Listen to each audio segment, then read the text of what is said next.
I stood before the mirror in the hotel dressing room, adjusting my clothes one last time. The deep violet silk dress was something I had saved for, a custom piece that had cost me an entire month's retirement check.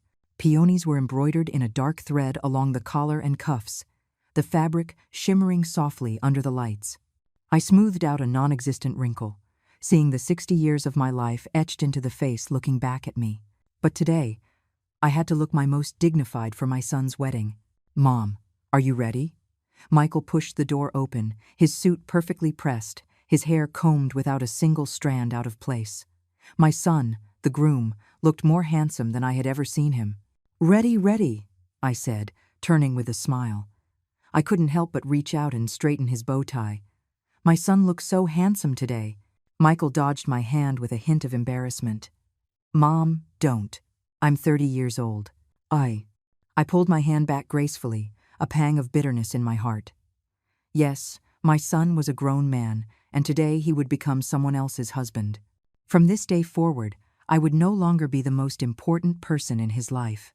"Helen, the ceremony is about to start," a crisp voice called from the doorway. Claire was standing there in a stunning white wedding gown, her makeup flawless. She looked as perfect and beautiful as a porcelain doll. She was my future daughter-in-law, 5 years younger than my son, from a wealthy family, a marketing director at a multinational corporation. "Claire, you look so beautiful," I praised her, and I meant it. Claire gave a small smile, but her eyes lingered on me for a moment, her brow furrowing almost imperceptibly. She turned to Michael. "Honey, they're really waiting for us." Michael nodded, took Claire's hand, and they quickly walked away. I took a deep breath and followed them out of the dressing room. The wedding hall was magnificent. Crystal chandeliers cast a brilliant light, and every corner was adorned with fresh flowers and satin ribbons. The guests were impeccably dressed, chatting and laughing. I took my seat in the reserved family section, surrounded by Claire's relatives. They looked me over with scrutinizing eyes, making me feel as though I were sitting on pins and needles. "I heard the bride's family paid for most of the wedding," one woman in the front row whispered. "That's right. The groom's family is middle class, at best. His mother is just a retired factory worker." My fingers twisted together in my lap. Michael had grown up without a father. I had raised him all on my own. To send him to college, I worked 2 jobs at a garment factory during the day and taking in sewing projects at night. Now Michael was successful, a project manager at an IT company. I thought our hard days were finally over. The wedding march began, and everyone stood.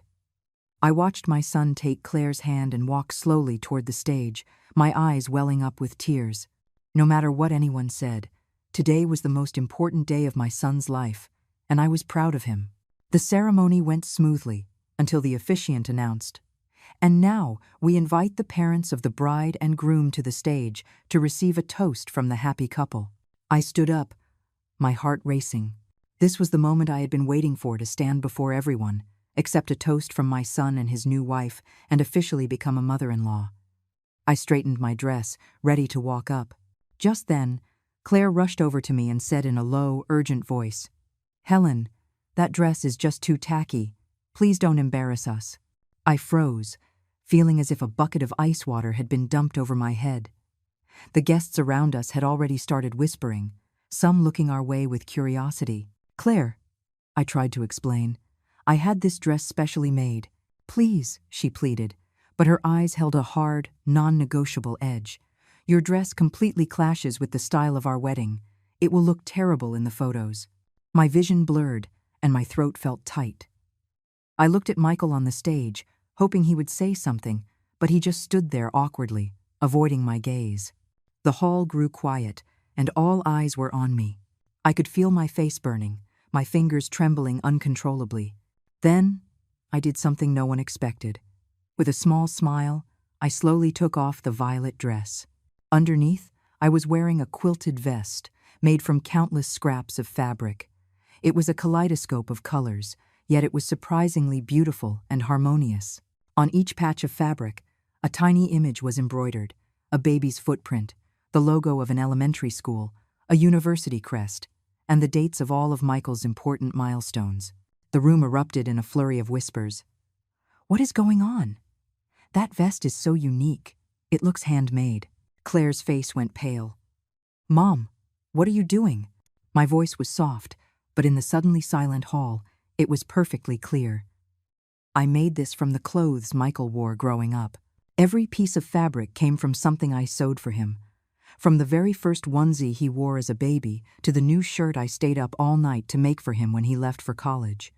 I turned to the guests and held up the lining of my dress, where I had sewn a small family photo, a younger me and a little Michael, standing in front of the tiny house we used to live in. "I'm a seamstress. I don't have a lot of money, but I raised my son with a needle and thread. Today, I wanted to wear something stitched with love to my son's wedding.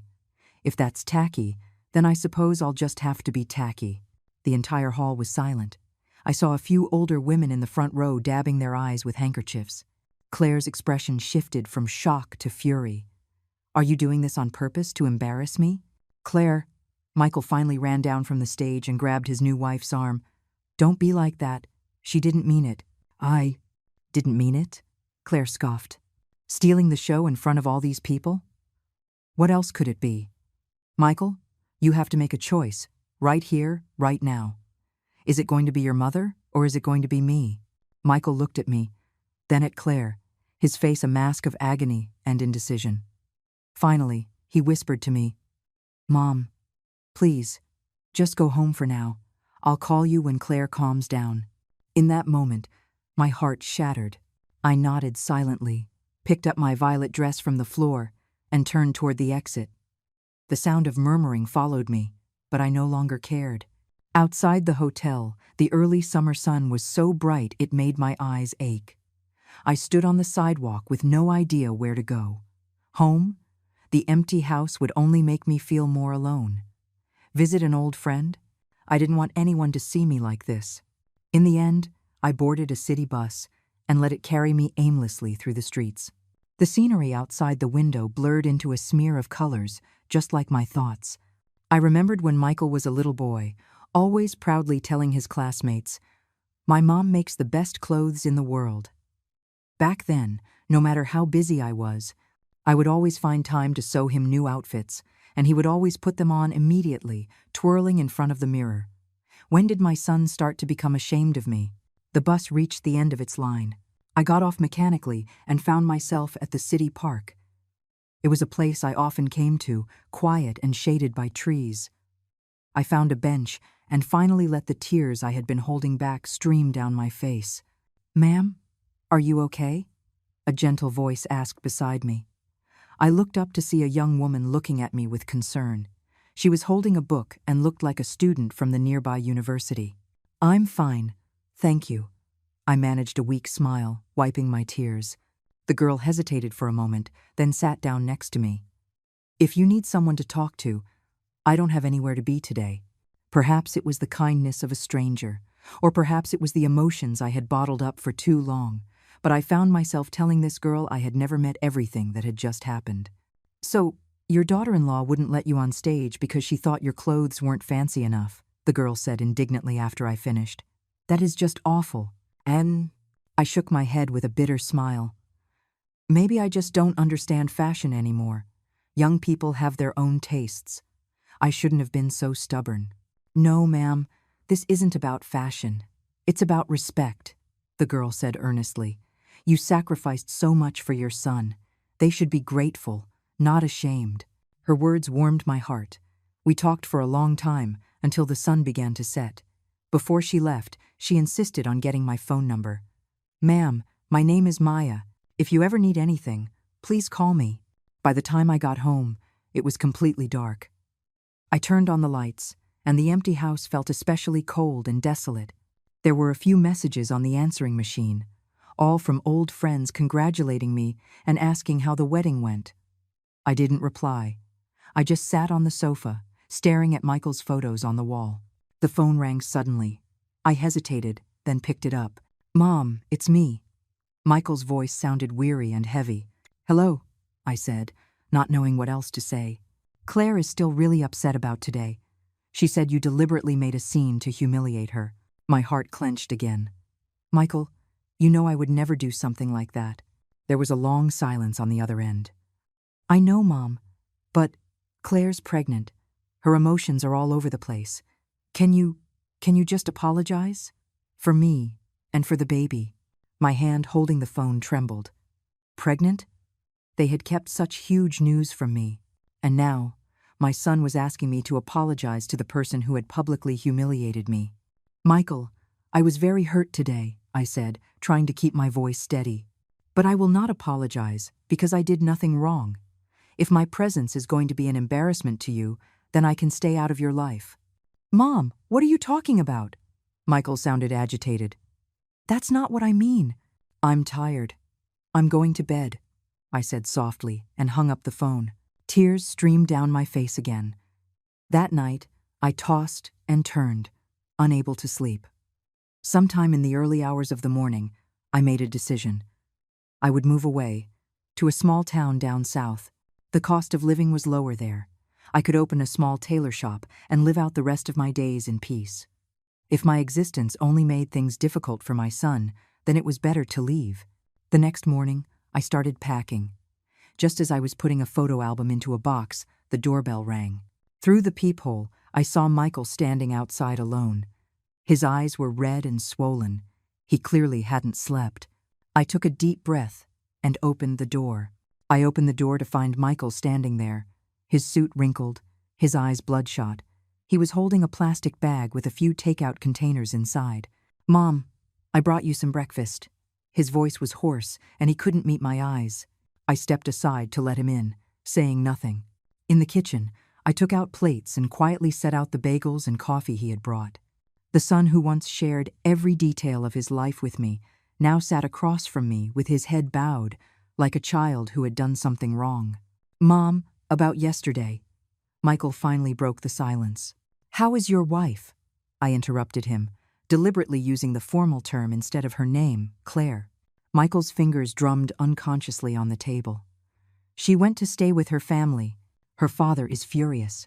I picked up a piece of a bagel, the food tasteless in my mouth. Then what are you doing here? I came to see you, Michael said, looking up. For a fleeting moment, I saw a familiar light in his eyes, the look of the little boy who had always depended on his mother. And I wanted to talk to you about the baby. The baby.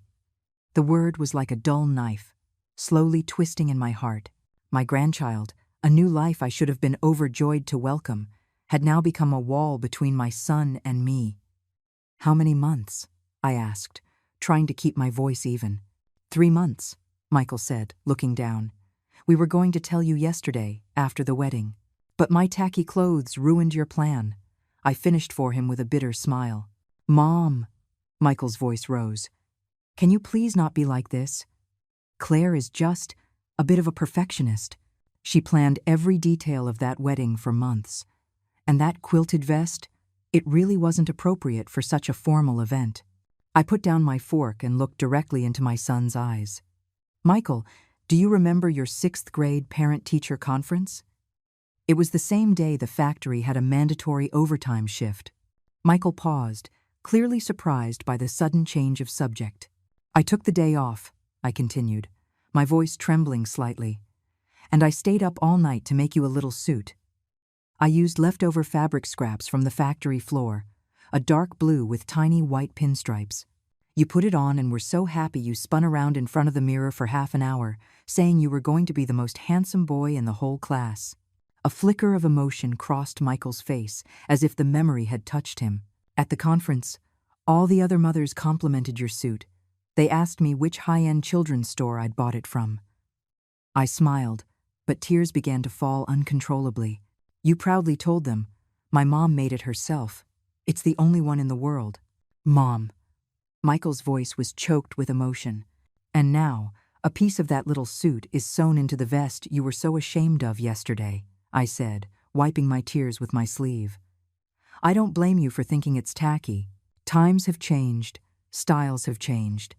But what I cannot accept is that you let your wife humiliate me in front of everyone, while you, my own son, just stood there and watched.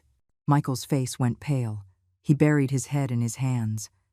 I didn't know what to do. Claire's pregnant. Her hormones are all over the place. The doctor said not to upset her. So you chose to upset me instead? I asked softly. The phone rang, a jarring interruption. Michael glanced at the caller ID, and his expression immediately tensed. "It's Claire." He went out to the balcony to take the call, his voice low, but I could still catch snippets. "I'm at Mom's." "No, don't be angry. I'll be home soon." After he hung up, Michael hurried back to the table. "Mom, I have to go. Claire isn't feeling well." "Go." I nodded, my heart sinking. I already understood his choice. At the door, he turned back. "Mom, Claire, she wants you to apologize. For the sake of keeping the peace." I took a deep breath. "Michael, one thing I taught you in this life is to have some integrity. I did nothing wrong, and I will not apologize for a piece of clothing." "But—" "Go," I cut him off. "Take care of your wife and your child." After the door closed, I collapsed into my chair, all my strength gone. The breakfast on the table, barely touched, grew cold, just like the relationship between my son and me. For the next few days, Michael didn't contact me, and I didn't reach out to him. I moved through my days mechanically eating, sleeping, packing. I decided to move to a small town in Georgia. An old colleague of mine lived there and said she could help me find work as a seamstress. On the 5th morning, as I was sorting through years of fabric samples, the doorbell rang again. This time, it was Claire and her aunt standing outside. Claire was wearing a loose-fitting dress, her makeup perfect. She didn't look unwell at all. Her aunt was dressed in designer clothes, a string of pearls, real or fake. I couldn't tell around her neck, her eyes looking down on me with a condescending air. "Helen," Claire said with a smile so sweet it was sickening. "May we come in and talk?"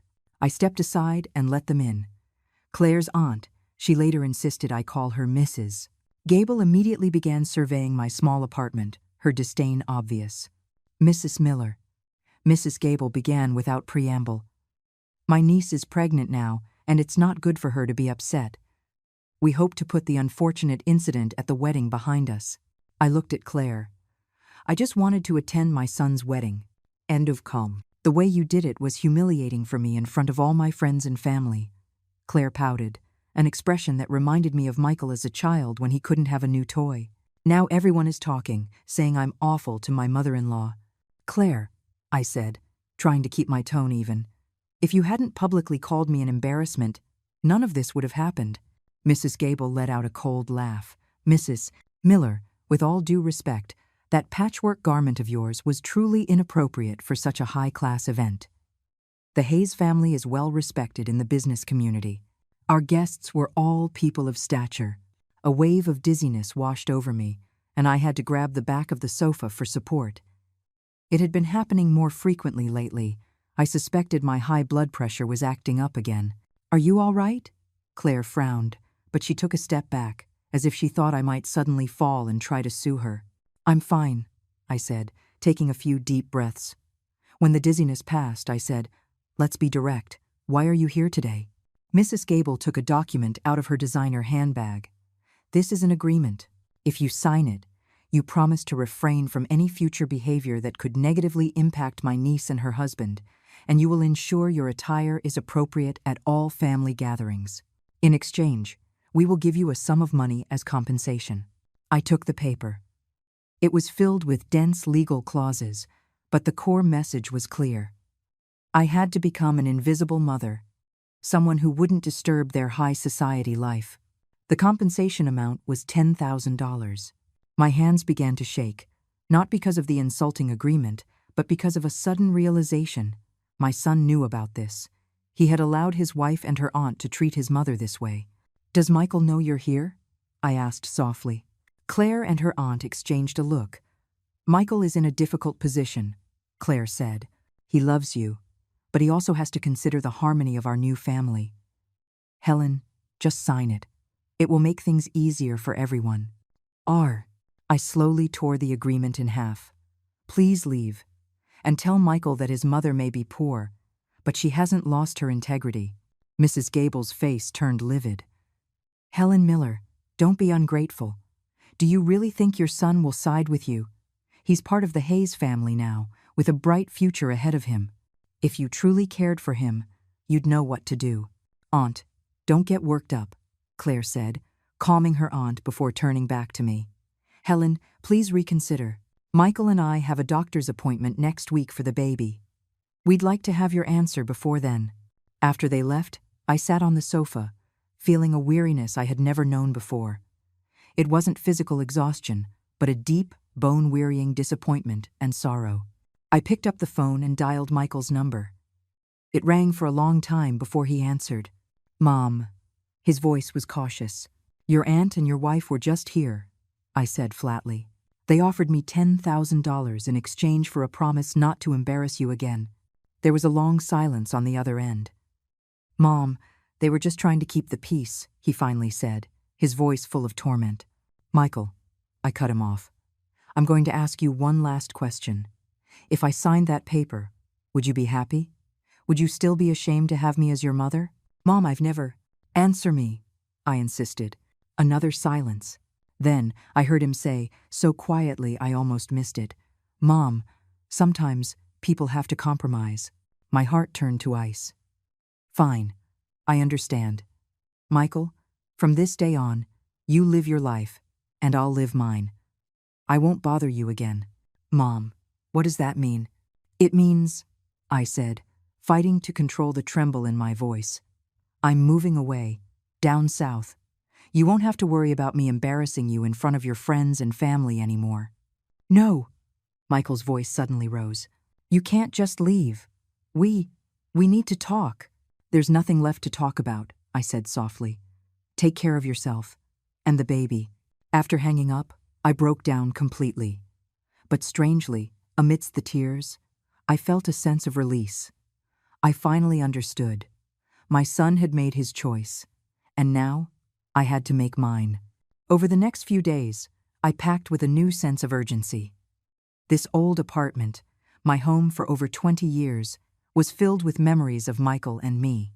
Pictures of him from every age hung on the walls, his school awards sat on the bookshelf, and the suit he wore to his high school prom, one I had also made by hand, was still in the closet.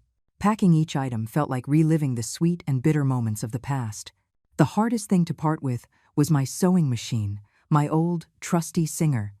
It had been my companion through countless nights of work, all to provide for my son. Just as I was debating whether to take the heavy machine with me, the doorbell rang again. This time, it was Michael, alone. His eyes were red and swollen, and he was holding a package. The moment I opened the door, he fell to his knees. "Mom," he choked out. I was wrong. I was stunned. The dust cloth in my hand fell to the floor. Michael held the package out to me. "I searched the whole house. This is all I could find." With trembling hands, I opened the package. Inside were scraps of old fabric, remnants of the clothes I had made for Michael when he was a child. Some were faded and yellowed with age, but the stitches were still clear. "I remember you said the vest was made from my childhood clothes." Michael's voice was thick with tears. "I was hoping you could make another one. Not for me, for your grandchild." I stroked the fabric scraps, my heart aching. "Michael, Mom, I've been thinking a lot these past few days," he said, looking up, tears streaming down his face. "After you left, I went back to our old house. Standing in that little room, I suddenly remembered you, sitting under that dim desk lamp, sewing clothes for me, one stitch at a time." He wiped his eyes. "I remember your fingers were always pricked and bleeding from the needle, but you always just smiled and said it was nothing. I remember how every time I put on a new outfit, your eyes would shine with pride and satisfaction. How could I ever call those clothes tacky? They were stitched together with your love." I helped him to his feet, and we held each other, weeping. In that moment, I saw my little boy again, the boy who would proudly show off the clothes his mother made to the whole world. "What about Claire and her family?" I asked softly. Michael shook his head. "I had a huge fight with them. I told them if they couldn't respect you, then this marriage was over." He gave a bitter laugh. "Even though it's already happened, I told her I could get a divorce." I looked at him in shock. "Don't be ridiculous. Claire is pregnant." "Mom," Michael said, gripping my hands, "the baby needs a grandmother. And I need my mom. My real mom, not some silent, invisible person bound by an agreement." I sighed, a mix of emotions swirling within me. "Michael, it's not that simple. Claire is your wife. You're about to have a child. A peaceful home is important. Peace isn't built on one person's silent suffering, Michael said firmly, his expression reminding me so much of his father. Claire has agreed to apologize to you, but she couldn't bring herself to come in person. He pleaded, Mom, please give us a chance. Please don't move. Looking into my son's earnest eyes, my resolve softened. Maybe, just maybe, this family could still be saved. I can stay for now, I finally said. But on one condition. You and your wife will come here for dinner. We need to talk properly. Michael nodded eagerly. Absolutely. This weekend? After he left, I looked again at the old fabric scraps, my heart full. Perhaps making a little patchwork outfit for my future grandchild would be a new beginning. However, fate seemed to have other plans. That evening, as I was sorting through the fabrics, a violent wave of dizziness hit me. The world went black, and I fell heavily to the floor. In the last moment before losing consciousness, I desperately reached for the phone but couldn't grasp it. A terrible thought flashed through my mind. If I die like this, Michael will have been the last person to see me. And we just reconciled. Then, darkness consumed everything. A blinding white light, the smell of antiseptic, the muffled sound of voices in the distance. I slowly opened my eyes to find myself in a hospital bed, an IV line in my arm. Outside the window, the night sky was dark, occasionally split by a flash of lightning. Mom, you're awake! Michael's voice came from my side. He rushed to the bed, his eyes red and swollen from crying. What happened? My voice was hoarse and unfamiliar. You were unconscious for more than 10 hours, Michael said, holding my hand. I called and you didn't answer, so I rushed over and found you on the floor. The doctor said you had a minor stroke, brought on by severe high blood pressure and exhaustion. A stroke. The word sent a chill through me. My neighbor, old Mr. Henderson, had a stroke and was paralyzed on one side. Will I be paralyzed? I asked, my voice weak. Michael shook his head. The doctor said they caught it early, so there shouldn't be any lasting effects. He hesitated. But they want to do a full workup, including a brain CT scan. Have you been forgetting things lately? Or suddenly been unable to recall familiar names? My heart tightened. It was true. In recent months, I'd often forgotten to turn off the stove. Sometimes the name of a neighbor I'd known for years would completely escape me. I had chalked it up to old age. Michael, Mom's fine, I said, trying to sit up. I was probably just too tired. Mom, Michael said, gently pushing me back down. Don't be stubborn.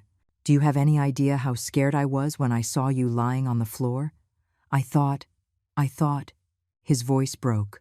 It was only then that I noticed someone else standing in the corner of the room, Claire.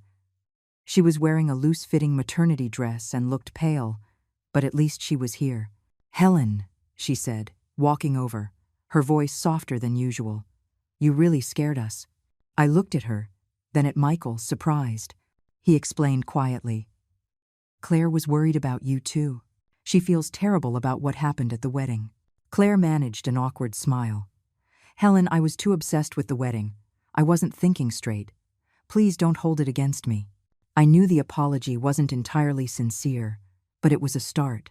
Besides, at that moment, I had more important things to worry about. What else did the doctor say? I asked Michael. He hesitated. They'll schedule more tests tomorrow. Mom, don't worry. I'm here for you. End of. That night, Michael insisted on staying at the hospital with me. Claire, though reluctant, didn't object.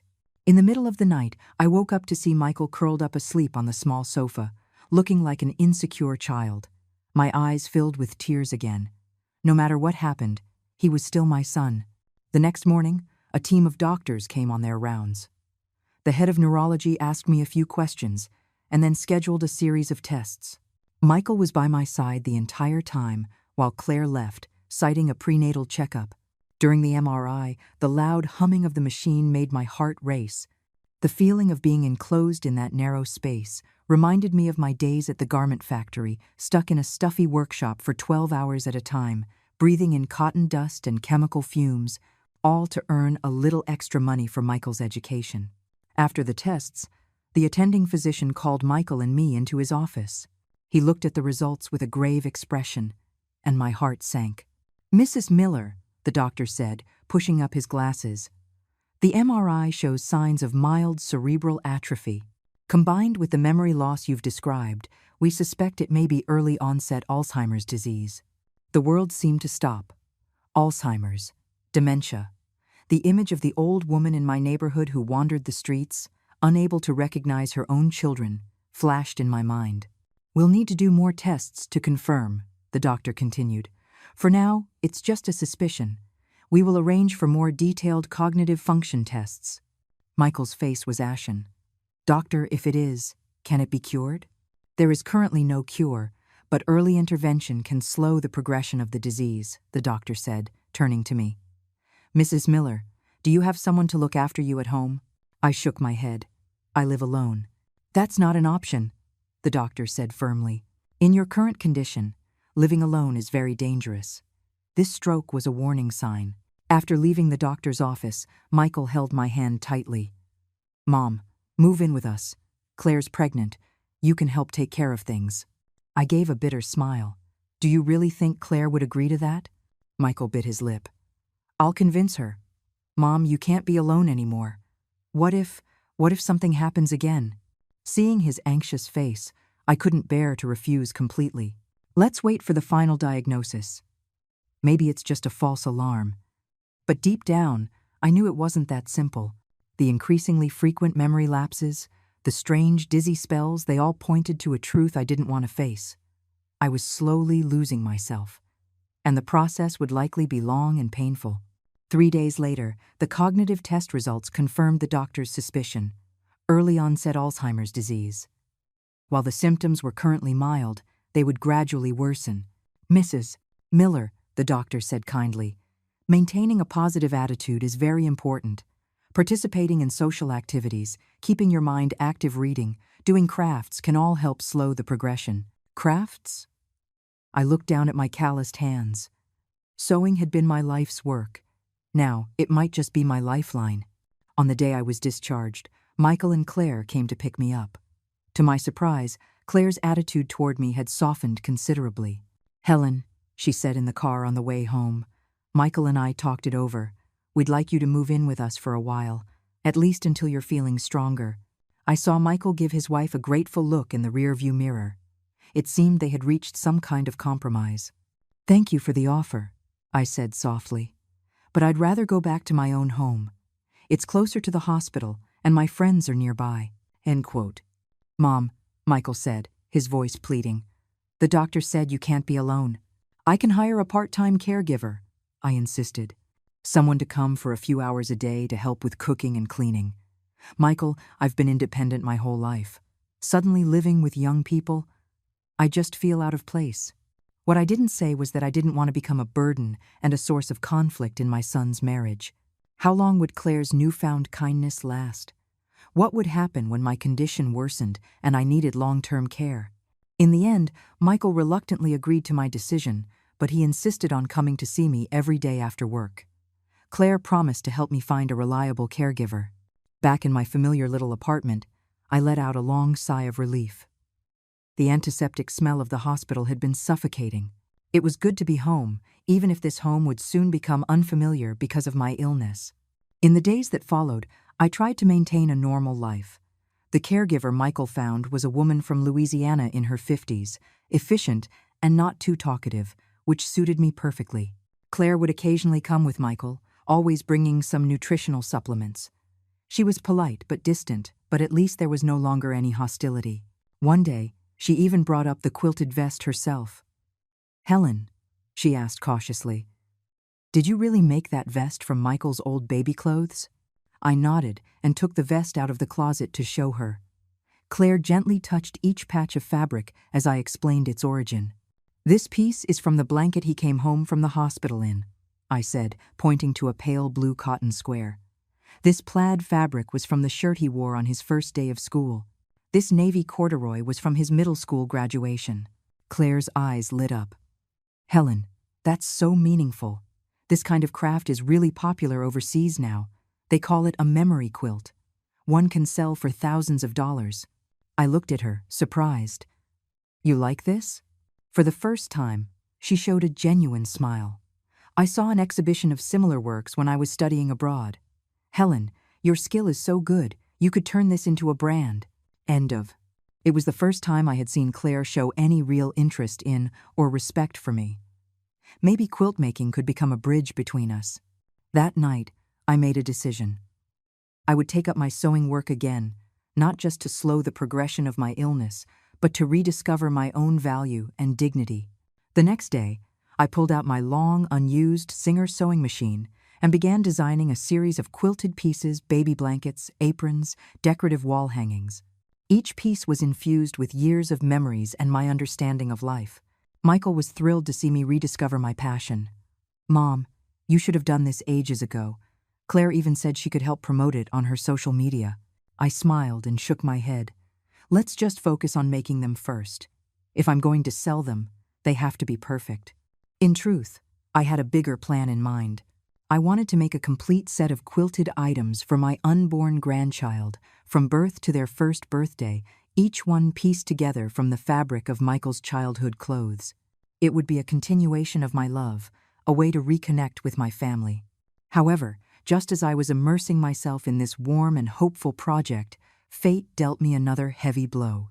It was an ordinary afternoon. I was sewing a quilted baby onesie when I suddenly found my fingers wouldn't obey me. The needle moved crookedly across the fabric, the stitches uneven, nothing like my usual precise work. Worse, I stared at the fabric for a long time and couldn't remember what the next step was. Panic washed over me like a tidal wave. I reached for the phone with trembling hands but couldn't remember Michael's number. It was the caregiver who came home and found me in distress, and she quickly called him. By the time Michael rushed over, I had calmed down and my memory had returned. But the terrifying feeling of losing control lingered. Mom, we can't put this off any longer, Michael said, his eyes red. You have to move in with us. Today it was just forgetting something. What if next time you forget to turn off the gas? This time, I didn't refuse, because in that brief moment of confusion, a horrifying thought had crossed my mind. What if, one day, I can't even recognize my own son? All right, I agreed softly, but I have one condition. Give me a small, separate space for my sewing machine and my fabrics. Working with my hands helps keep my mind clear. Michael hugged me tightly. Of course, Mom. Anything you want. And so, in my 60th year, after the turmoil of the wedding and a health crisis, I packed my belongings and prepared to move into my son's home to begin an unknown journey. I didn't know how Alzheimer's would change me or what challenges I would face living with my daughter-in-law. But I knew one thing. As long as my hands could hold a needle, I would continue to sew my love and memories into every piece I made. And even if, one day, I forgot everything, those stitches would remember for me how deeply I had loved my child and my family. The day I moved, the sky was a heavy gray, as if it might collapse upon the city. Michael took the day off work and borrowed an SUV to help me move my things. My old Singer sewing machine and several large boxes of fabric took up the most space, nearly filling the entire trunk. Mom, do you really need to bring all this fabric? Michael asked, looking at the boxes with a touch of helplessness. Claire said we could buy you new material. This isn't just fabric, I said, gently stroking a faded cardboard box. Every piece has a story. Michael didn't press the issue. He had learned to respect the emotional connection I had with these materials. Claire didn't come to help, saying she was suffering from severe morning sickness, but I could tell she was still resistant to the idea of me moving in. Who would want their mother-in-law to move in so soon after getting married, especially one with whom she'd had such a difficult start? Michael's home was in an upscale neighborhood, a modern and spacious 3-bedroom apartment. My room was the guest bedroom, already tidied and clean, with a south-facing window that let in plenty of light. This one is farther from the master bedroom, so you won't be disturbed, Michael said as he helped me with the boxes. Claire said you can decorate it however you like. I noticed how often he quoted Claire. It seemed that in this house, many decisions required his wife's approval. Michael, I don't want to be a burden to you two, I said, putting down a suitcase. If there's anything that makes you uncomfortable, you have to tell me. Michael put an arm around my shoulders. Mom, this is your home now. Claire and I agreed. You can stay as long as you want." His tone was sincere, but I could sense a hint of uncertainty. Marriage is a partnership between two people. Adding a third inevitably disrupts the balance. I could only pray for a smooth transition. Claire didn't emerge from the master bedroom until dinner time. She was wearing comfortable lounge clothes, her face a little pale, but her makeup was still immaculate. "Helen," she said with a polite smile. "Welcome. I hope you'll be comfortable here." "Thank you. I'm sorry for the intrusion," I said, handing her a beautifully wrapped gift box. "It's just a little something I made. A housewarming gift of sorts." Curiosity piqued. Claire unwrapped the gift. Inside was a quilted apron. The navy blue base was patched with various geometric patterns, and a delicate rose was embroidered on the pocket. "This is," Claire said, touching the apron in amazement. "It's all hand-stitched. The stitches are so fine." "Mom's always been incredible with a needle," Michael said proudly. "She made all my clothes when I was a kid."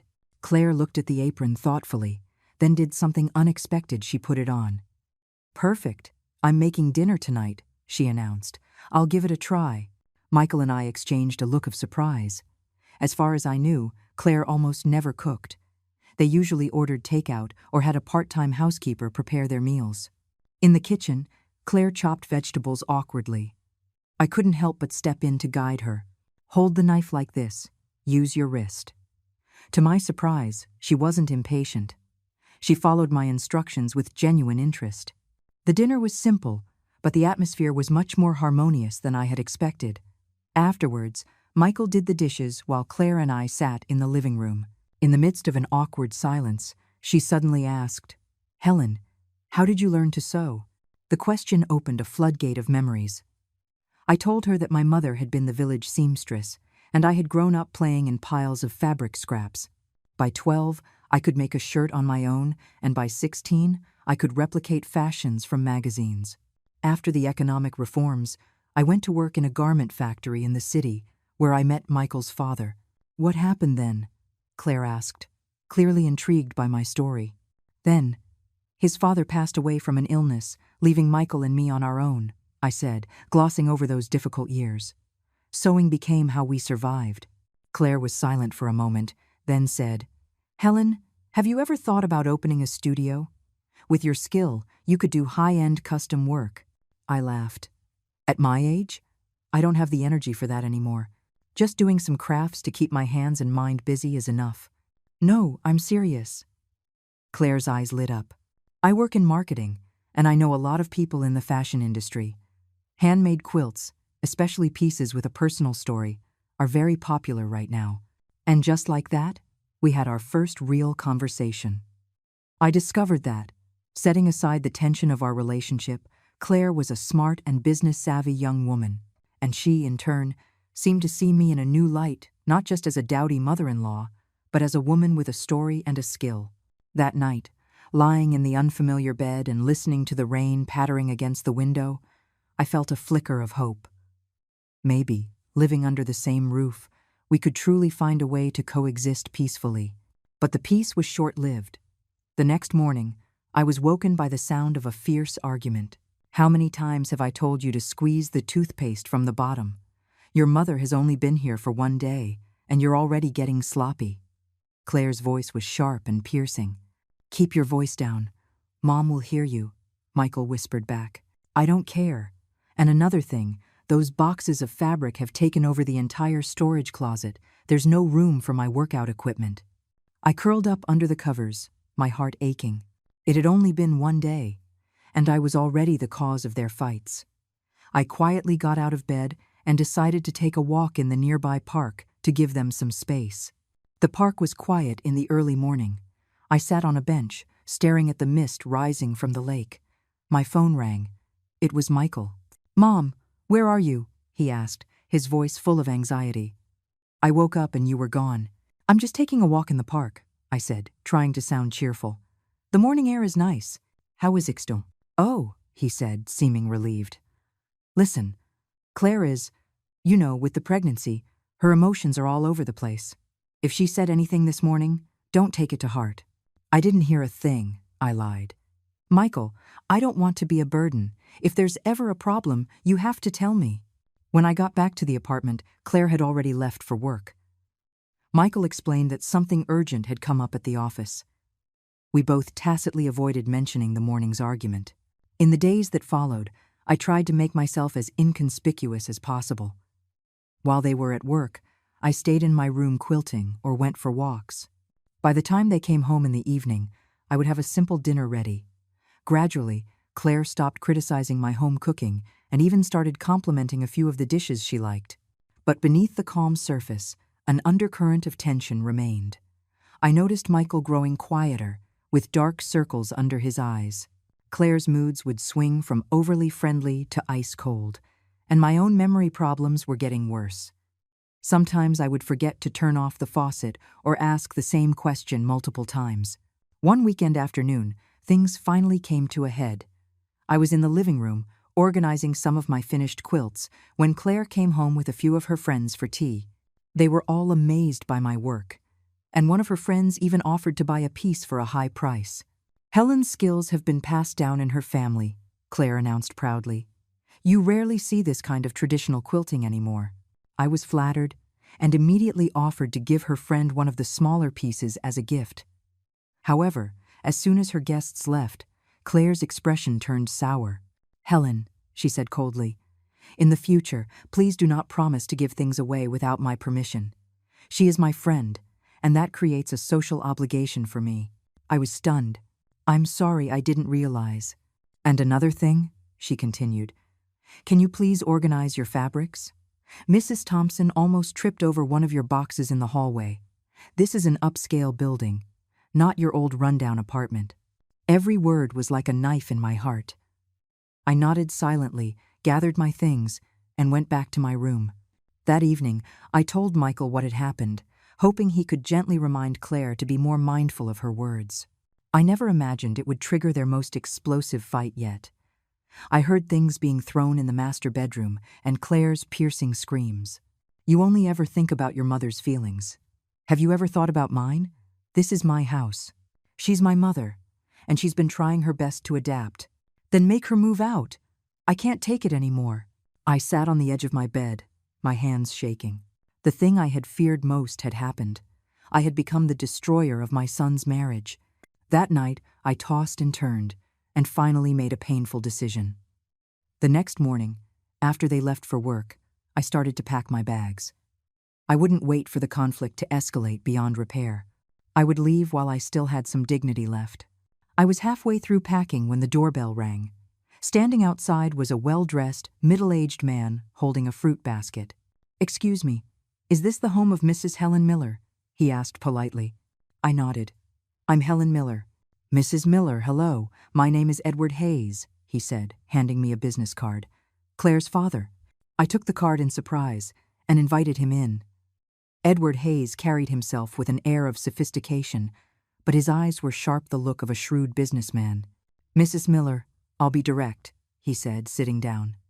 "I'm here about the situation between you and my daughter." My heart sank. It seemed Claire had complained to her father.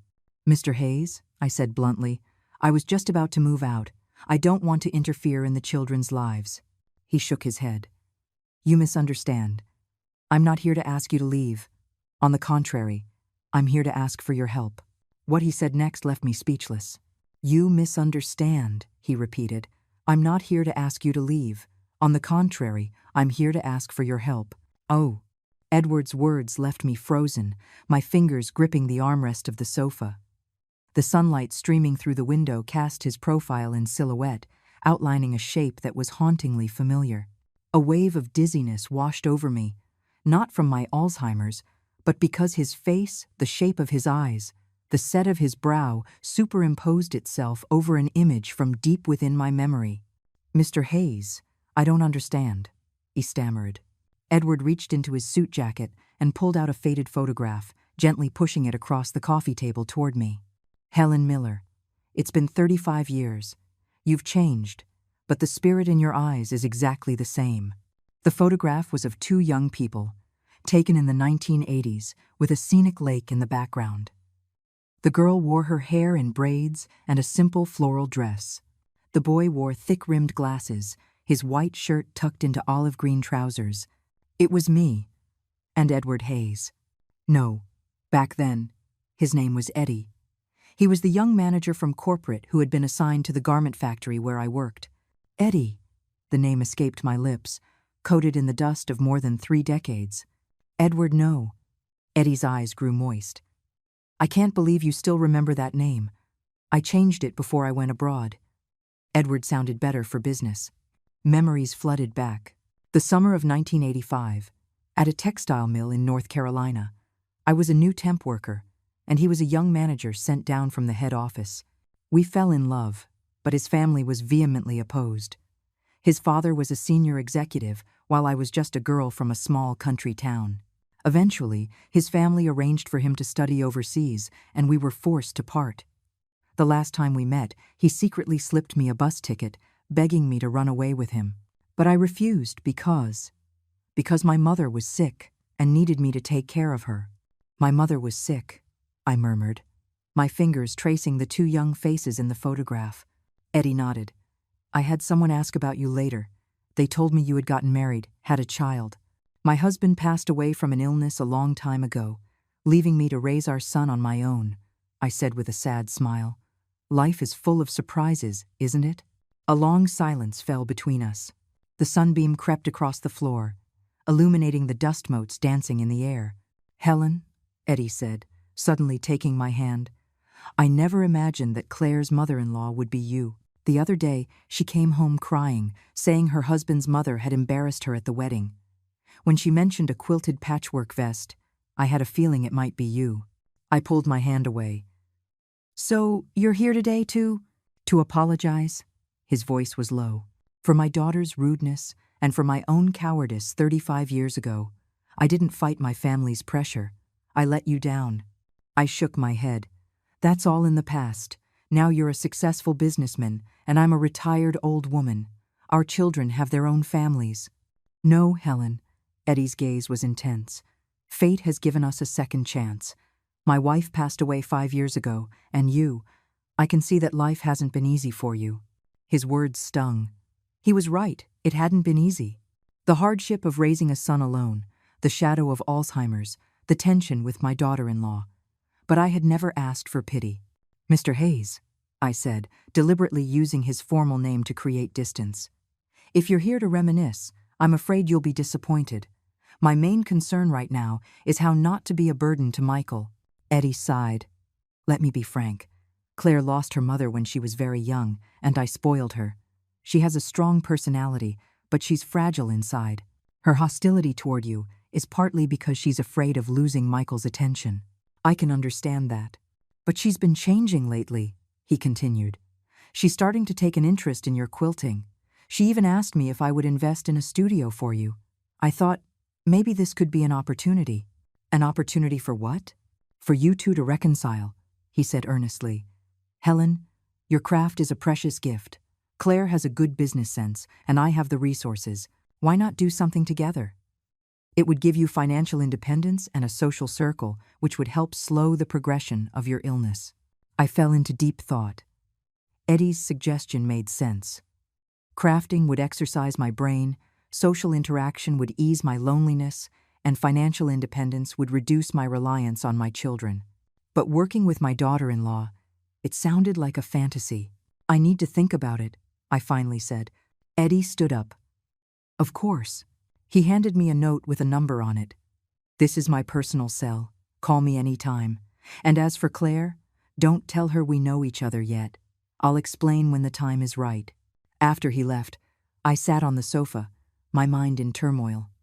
How ironic that the father of my daughter-in-law was my first love. Even more ironic was that we were separated because our families were from different worlds, and now his own daughter looked down on me for the same reason. Just as I was lost in my memories, the sound of a key in the lock pulled me back to the present. Claire stumbled in, her face pale, one hand pressed against the wall. Helen, she called out weakly. I don't feel well. I rushed to support her and felt that her forehead was burning hot, her palms clammy with cold sweat. Where's Michael? I asked urgently. He's on a business trip. Left this morning, she said with difficulty. I thought it was just morning sickness. I felt her forehead. It was terrifyingly hot. "We have to go to the hospital." I immediately grabbed the phone and called for an ambulance. While we waited, I helped Claire change into loose clothing and packed a hospital bag. She was curled up on the bed in pain, yet stubbornly insisted, "I don't need a hospital, I just need to rest."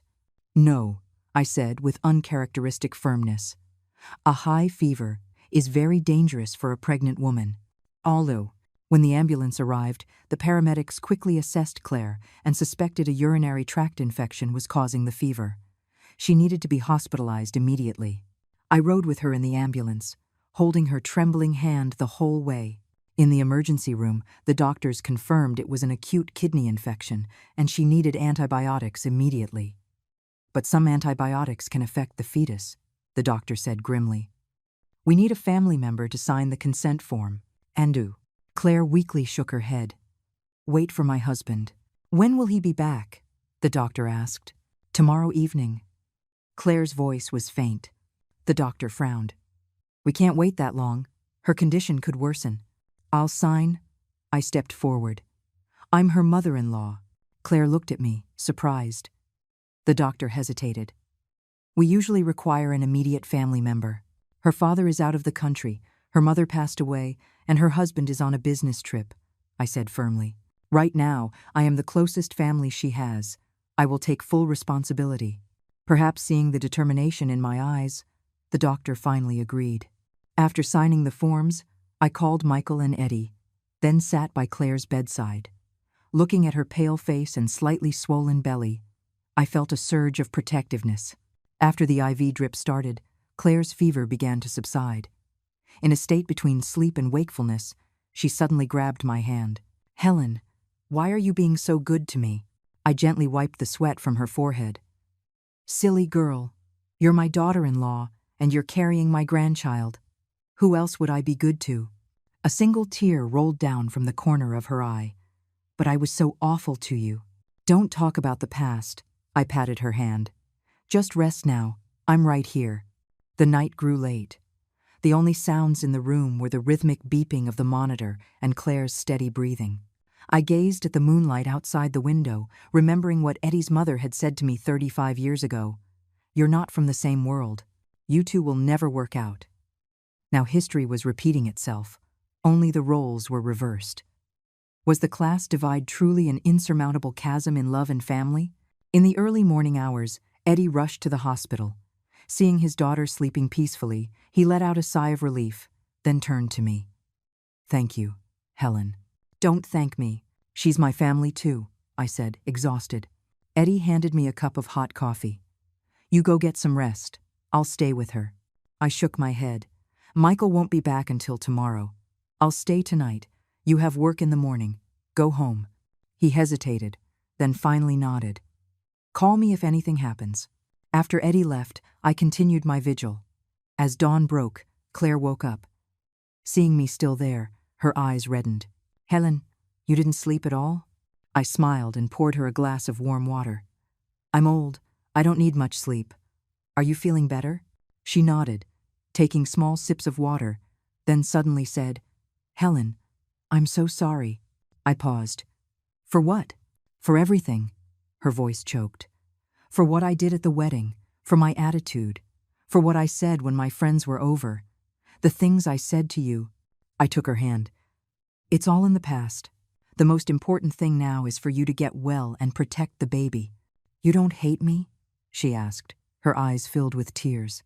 "How could a mother-in-law hate her daughter-in-law?" I shook my head with a smile. "Families have bumps in the road. What matters is understanding each other." Claire suddenly broke down crying. "Helen, I'm actually so scared." "Scared of what?" "Of being a bad mother," she sobbed. "I grew up without a mom. I don't know how to be one. And when I saw how close you and Michael are, I was jealous. My heart ached for her. So that was it." Behind her hostility was this simple yet complex emotion. A girl who had lost her mother, jealous and desperate for the very mother. Son bond she saw. "Claire," I said, gently stroking her hair, "you're going to be a wonderful mother. A mother's love is an instinct. It doesn't need to be learned. And besides, You have me now." She fell into my arms, crying like a child. I held her, patting her back gently, just as I had comforted Michael so many years ago. In that moment, all the barriers and resentments between us dissolved, leaving only the most elemental connection between two women, one about to become a mother, and one who had raised her son all on her own. That afternoon, Michael rushed back to the hospital. When he saw his wife and mother getting along peacefully, he was speechless. "What's wrong? Don't you recognize your own wife and mom?" I teased. Michael's eyes reddened. "Mom, thank you." "For what? Isn't this what family is for?" I patted my son's shoulder. "You stay with Claire. I'm going home to make some nourishing soup." Walking out of the hospital, the early summer sun felt warm on my shoulders. I suddenly felt that maybe moving in with my son wasn't a bad thing after all. Maybe my Alzheimer's diagnosis wasn't just a sentence of despair. Maybe life always had unexpected turns. Back home, I started to make a rich chicken soup, adding goji berries, dates, and herbs. The kitchen filled with a fragrant aroma, and my mood was lighter than it had been in a long time. Just as I was tasting the soup for seasoning, my phone rang. It was an unknown number. "Hello, is this Mrs. Helen Miller?" a young woman's voice asked. "It's Maya, the girl you met in the park." I immediately remembered her, the kind girl who had offered me comfort at my lowest point. "Maya, hello. How are you?" "Helen, I was calling to ask if you'd be interested in participating in our community's craft fair," Maya said excitedly. "I saw the quilted pieces you were working on, and they are absolutely beautiful. We have an event next month." Sometimes, fate is just that strange. When you open your heart, the whole world seems to extend a hand in friendship. I smiled and told her I would consider it, then went back to stirring the soup in the pot. Life, I thought, was just like this soup. It needed patience and love, simmered slowly over time, to bring out its richest flavor. After Claire was discharged from the hospital, the atmosphere at home changed dramatically. She was no longer cold or dismissive. Instead, she often sought me out to chat, asking about quilting techniques, and even offering to help me organize my boxes of fabric. "Helen, these fabrics are so old. Why do you still keep them?" she asked one afternoon, curiously looking through my collection of scraps. I picked up a faded blue plaid piece. This was from the shirt Michael wore in the first grade. He wore it when he won first place in the school's public speaking competition. I then pointed to a piece of red corduroy. This was from the pants he wore for his middle school honor society induction. He saved up his own money to buy the material, and I made them for him. "Oh," Claire gently touched the fabrics, her expression soft. "Helen, you remember everything so clearly." I gave a wry smile, not telling her that my memory was slowly slipping away, and that only these fragments related to my son remained, like seashells I had carefully collected on a beach. "Claire," I changed the subject, "about the studio your father mentioned, what do you think?" Her eyes lit up. "I think it's a fantastic idea.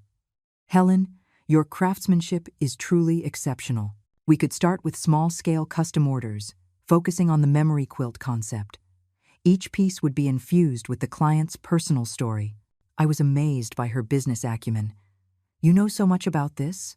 "I studied fashion marketing in England," she said with a smile. "I used to think traditional crafts were old-fashioned, but now I understand that the emotional value they hold is irreplaceable." And, seeing the excitement in my daughter-in-law's eyes, a flicker of hope ignited within me. Perhaps quilting could not only slow the progression of my illness, but also become the thread that connects 3 generations of our family. That evening, I shared the idea with Michael. He looked from me to Claire in surprise. "Are you two really going into business together?" "It's not a business, just a small studio," I said quickly. "Something to do that I enjoy, to keep my hands and mind active." "Oh, Mom, this is wonderful." Michael took my hands. "You know, the doctor said that staying engaged in creative activities is very helpful for slowing the symptoms of Alzheimer's." Claire nodded in agreement. "Helen, we can clear out a room here at home to use as a workshop for now. Once we get established, we can look for a proper storefront." Looking at the eager faces of my son and daughter-in-law, a warmth spread through me. Perhaps this is the meaning of family finding a new direction through mutual support. That weekend, Eddie came over for dinner. It was a planned event, a formal introduction for our two families to avoid arousing Claire's suspicions. At the dinner table, we played our parts as strangers meeting for the first time, but I could feel the complex emotions in his eyes every time our gazes met. "Mrs. Miller," he said, raising his wineglass with a serious expression, "Claire has told me about your incredible talent. I have great admiration for traditional craftsmanship. If you're interested, I would be happy to invest in your studio." "Thank you for your kind offer, Mr. Hayes," I replied, equally formally. "But I'd like to start small and see how the market responds." Claire chimed in, "Dad, Helen's work is truly special. There's a story in every stitch." Michael added his praise. "My mom's skill was famous back home. She made all my clothes when I was a kid, and all my friends were so envious." Eddie gave me a meaningful look. "I can see that Mrs. Miller is a woman of great heart." After dinner, Claire and Michael went to the kitchen, leaving Eddie and me alone in the living room. After a moment of silence, he asked in a low voice, "Helen, how has your health been?" "It's all right," I replied softly. "My memory comes and goes, but when I'm focused on my craft, my mind is surprisingly clear." "That's good," he hesitated. "About our past." "Let's not talk about it," I interrupted. "What's past is past. The most important thing now is our children's happiness." He nodded, a flicker of disappointment in his eyes. "You're right, but I'm very glad we've met again." Just as the atmosphere grew delicate, Claire came out of the kitchen with a plate of fruit. "Dad, Helen, what are you two talking about so intently?" "Just discussing the studio," Eddie quickly replied, his composure restored. "Claire, have you shown Mrs. Miller that retail space yet?" "What space?" Michael and I asked in unison. Claire smiled mysteriously. "Dad has a small shop in the Arts District, and the lease is up next month. I thought if Helen's studio takes off, we could move it there." I looked at Eddie in astonishment. He gave a slight smile.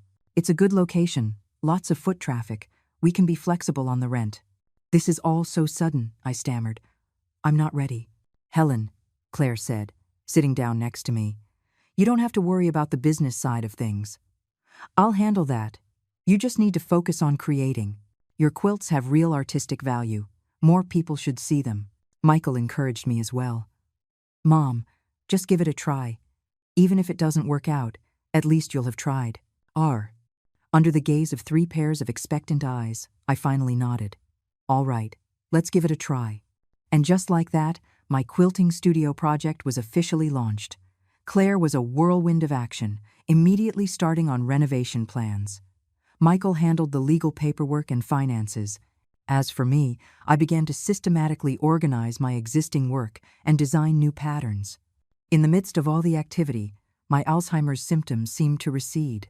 Every day, I was focused on designing and sewing, and my mind felt unusually clear, my memory more solid. The doctor had said that creative activities could stimulate the brain to form new neural connections. Perhaps this was what they meant by use it or lose it. A week later, Maya came to visit, bringing the detailed plans for the community craft fair. "Helen," she said excitedly, "we want to feature your work as the main exhibit. The theme is Memories in the Stitches." "Aptu." Claire's eyes lit up. "That's a brilliant theme. It's the perfect preview for our studio." "What studio?" Maya asked curiously. When she learned about our plans, she clapped her hands in delight. "What a coincidence! I'm a graduate student at the Art Institute, and my specialty is the modern application of traditional crafts." "Helen, could I possibly intern at your studio? I'd love to learn traditional quilting techniques from you." "Oh." I looked at this enthusiastic young woman, remembering the warmth she had shown me at my lowest point. "Of course, you can," I said with a smile. "But I'm a very strict teacher." "No problem." Maya gave a playful salute. "A strict teacher produces great students." And so, my life suddenly became rich and colorful. Every morning, I woke up full of energy. After breakfast, I would start working in our makeshift studio. After work, Claire would come to discuss business plans. And on weekends, Maya would come to learn from me and help catalog my work. Occasionally, Eddie would stop by, bringing imported fabrics or design books. A month later, my work was a resounding success at the community craft fair. On the day of the event, I wore a quilted silk dress I had designed myself and stood by my pieces, accepting compliments from visitors and interviews from the media. The works on display included a wall hanging made from Michael's childhood clothes, a fabric portrait based on an old photo of Eddie and me, and a series of baby items for my unborn grandchild. Each piece told a story and touched the hearts of countless viewers. Mrs. Miller, a local TV reporter, asked during an interview, "What inspired you to integrate personal memories into the traditional art of quilting?" I looked at the camera and said calmly, "Life is like a quilt, pieced together from countless fragments. There is laughter and tears, reunion and separation.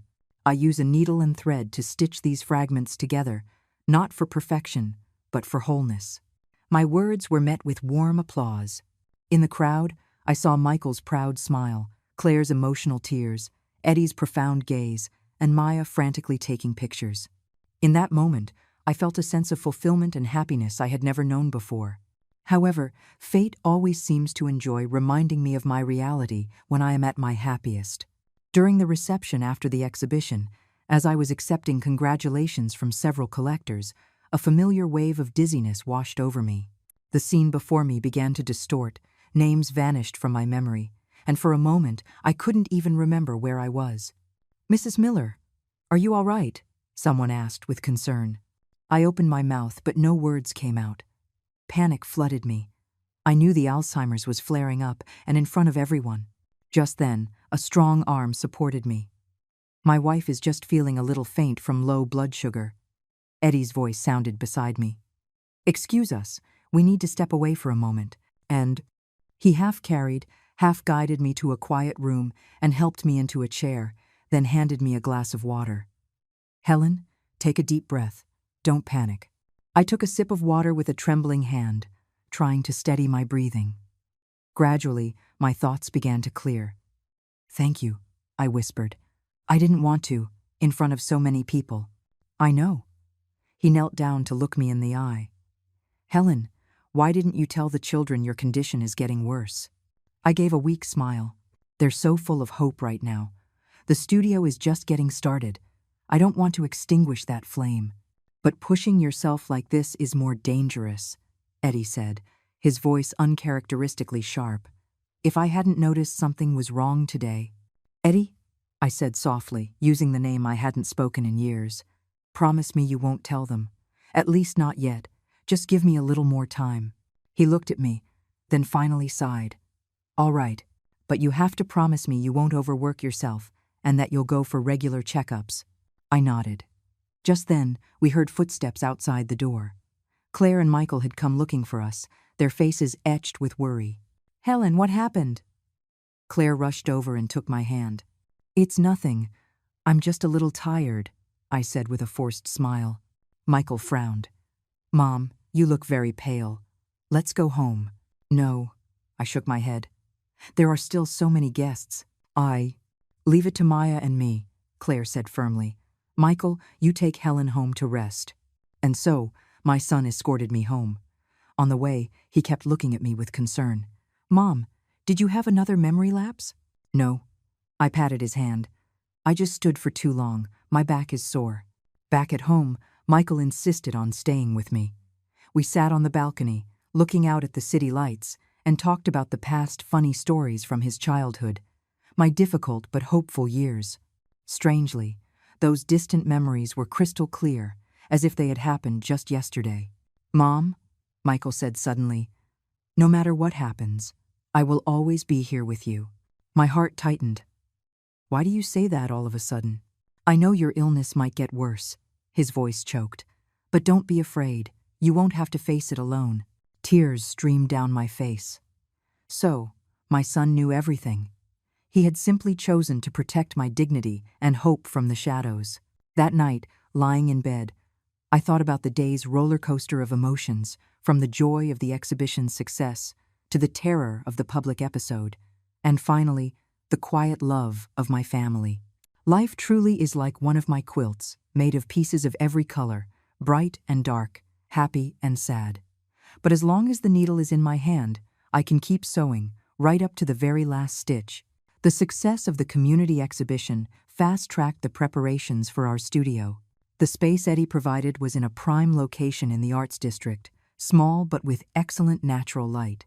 Claire hired a designer who divided the space into a gallery, a workshop, and a small tea corner, creating a style that was modern and minimalist, yet retained a touch of traditional warmth.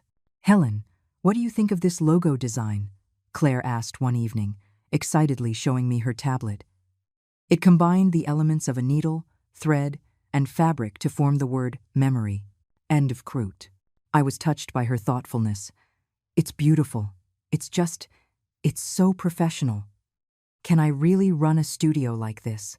"You just focus on creating," she said, taking my hand. "Leave the rest to me. Your work is the best advertisement we could ask for." Looking at the passion in my daughter-in-law's eyes, a warmth spread through me. Not long ago, this girl was a thorn in my side. Now, she was my staunchest supporter. Life's turns are strange and wonderful. During the renovation, I visited the site every day. While the construction workers were busy, I would sit on a makeshift stool and work on a new piece, a 100 Good Wishes quilt for my unborn grandchild. Each patch was cut from Michael's childhood clothes, infused with a mother's love and blessings. Maya came by almost every day, helping me catalog my work and documenting the inspiration and techniques for each piece. "Helen," she said, snapping photos, "we should record all of this. You could publish a book one day." "Don't be silly," I laughed. "It's just a homemade craft." "It's not," Maya said seriously. "You've elevated traditional quilting to an art form. Look at this color gradient, this pattern combination, it's so expressive."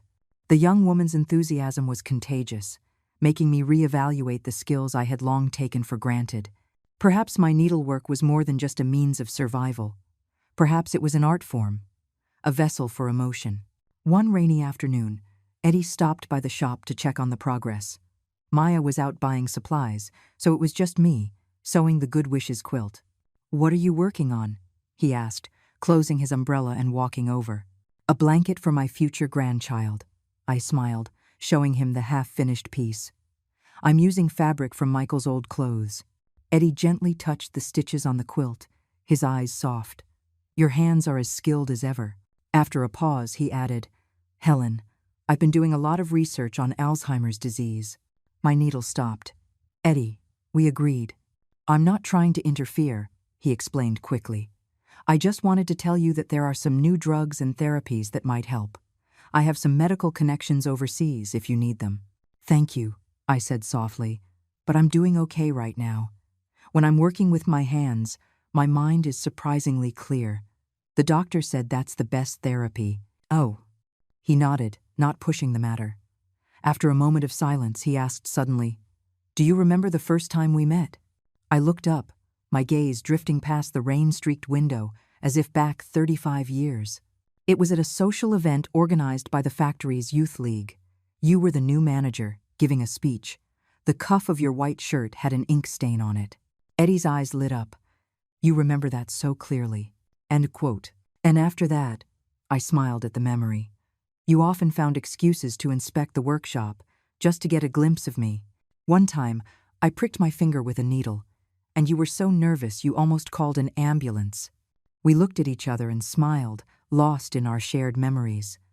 The rain grew heavier, drumming against the window pane, creating a small, insulated world for just the two of us.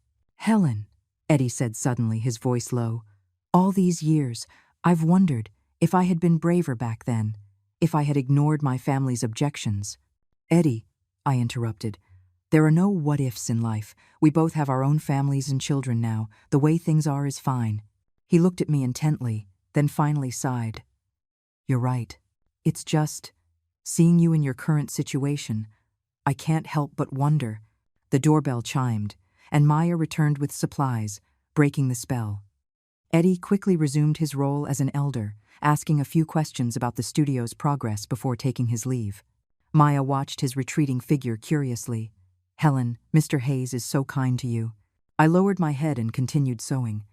"He's just doing it for Claire's sake." "Is he?" Maya said thoughtfully. "I don't know. The way he looks at you seems different." My heart skipped a beat. I changed the subject. "So, which pieces do we need to catalog today?" The day the studio officially opened, the sun was shining brightly. Claire had planned a small opening ceremony and invited many people from the media and the industry. I wore a quilted silk dress I had designed myself and stood at the door to greet the guests, feeling both nervous and excited. "Helen!" Maya ran over, beaming. "The TV station is here. They want to interview you, and the Craft magazine wants to do a feature story." I looked at Claire in surprise. She winked. "I sent out a few press releases. I didn't expect such a great response." During the interviews and tours, my quilts received endless praise. The pieces that incorporated personal memories were particularly moving: the wall hanging made from Michael's baby clothes, the fabric art that replicated old photographs, and even a jacket pieced together from various work uniforms, telling the story of an ordinary working woman's life. "Mrs. Miller," an art critic said, taking my hand, "your work transcends the category of traditional craft. It has reached the level of emotional art. Stitched into these threads is the collective memory of a generation." Such high praise was overwhelming. I had never imagined my needlework would be called art, let alone that I would one day stand in the spotlight, receiving applause. Just as the event was in full swing, I saw a familiar face in the crowd: my old colleague from the factory, Patty, whom I hadn't seen in years. She pushed through the crowd, her eyes filled with tears. "Helen, it really is you." I saw the report on TV and came as fast as I could. "Patty?" I exclaimed, hugging her tightly. "How many years has it been?" "Over 20 years, Patty patted my back. "Your son is all grown up, and he married such a beautiful wife." She looked around and lowered her voice. "Is that Mr. Hayes, the same young manager from back then?" My heart pounded. I never thought Patty would recognize Eddie after all this time. Back then, our romance had been the talk of the factory, ending with his sudden transfer. "Shh," I said, nervously glancing around. "Don't say anything." Patty nodded knowingly. "Don't worry, I get it." She touched the quilts on display. "Helen, you finally made it. You were always the most talented one in the workshop. It's a shame." "It's not a shame," I interrupted with a smile. "Every experience is a treasure. Without those years of hard work, I wouldn't have the pieces I have today." End of quote. Patty nodded, her eyes red. "You're right. The old gang will be so happy to hear how well you're doing." Her words made me think of my other former colleagues. In those years of scarcity, we women supported each other, sharing fabric scraps and techniques, finding small joys in our monotonous work. Maybe I should find the time to visit them. The opening was a huge success, and the studio became an instant hit. In the following days, orders and inquiries poured in. Claire decided to take a leave of absence from her job to manage the studio full-time. Maya became our first official employee, responsible for client communication and archiving the work. In the midst of the hustle and bustle, my mental state was surprisingly good. The Alzheimer's symptoms seemed to have retreated. The doctor had said that a positive attitude and a regular routine were crucial for managing the disease. Now, I had clear goals every day: the companionship of family and colleagues, and a constant stream of creative inspiration. This life was indeed the best medicine. But the good times didn't last. A little over a month later, I arrived at the studio one morning to find that I couldn't open the door. Upon closer inspection, I saw the lock had been filled with superglue. "What happened?" Maya asked in shock when she arrived. "We called building security to open the door, and the scene inside left us horrified. The display shelves were overturned, fabric was strewn everywhere, several finished pieces had been slashed with a knife, and on the wall, spray-painted in red, were the words fraud and thief." "Oh my God!" Maya gasped, covering her mouth, tears welling up. "Who did this? Why?" My legs went weak, and I had to lean against the wall to keep from collapsing. Among the destroyed pieces was the one I had been preparing for an upcoming national craft competition, a piece that had taken me 2 full weeks of painstaking work. The police arrived quickly, took our statements, and checked the security footage. But because the building's surveillance system was being upgraded, the footage from the previous night was missing.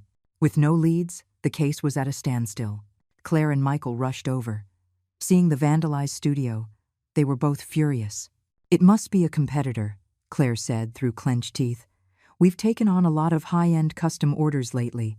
We must have cut into someone else's business." Michael was more concerned about my well-being. "Mom, don't be too upset. We can remake the pieces.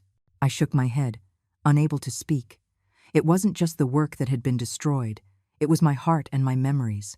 Some of the fabrics were irreplaceable, vintage pieces that held special meaning. As we stood there, helpless, Eddie arrived. When he saw the scene, his face grew dark. This wasn't random vandalism. This was a targeted, personal attack. "Dad, how do you know?" Claire asked, confused. Eddie didn't answer her directly. Instead, he asked me, "Helen, have you received any threats or strange messages lately?" I searched my memory and shook my head. "No, nothing." "Mr. Hayes," Maya suddenly spoke up.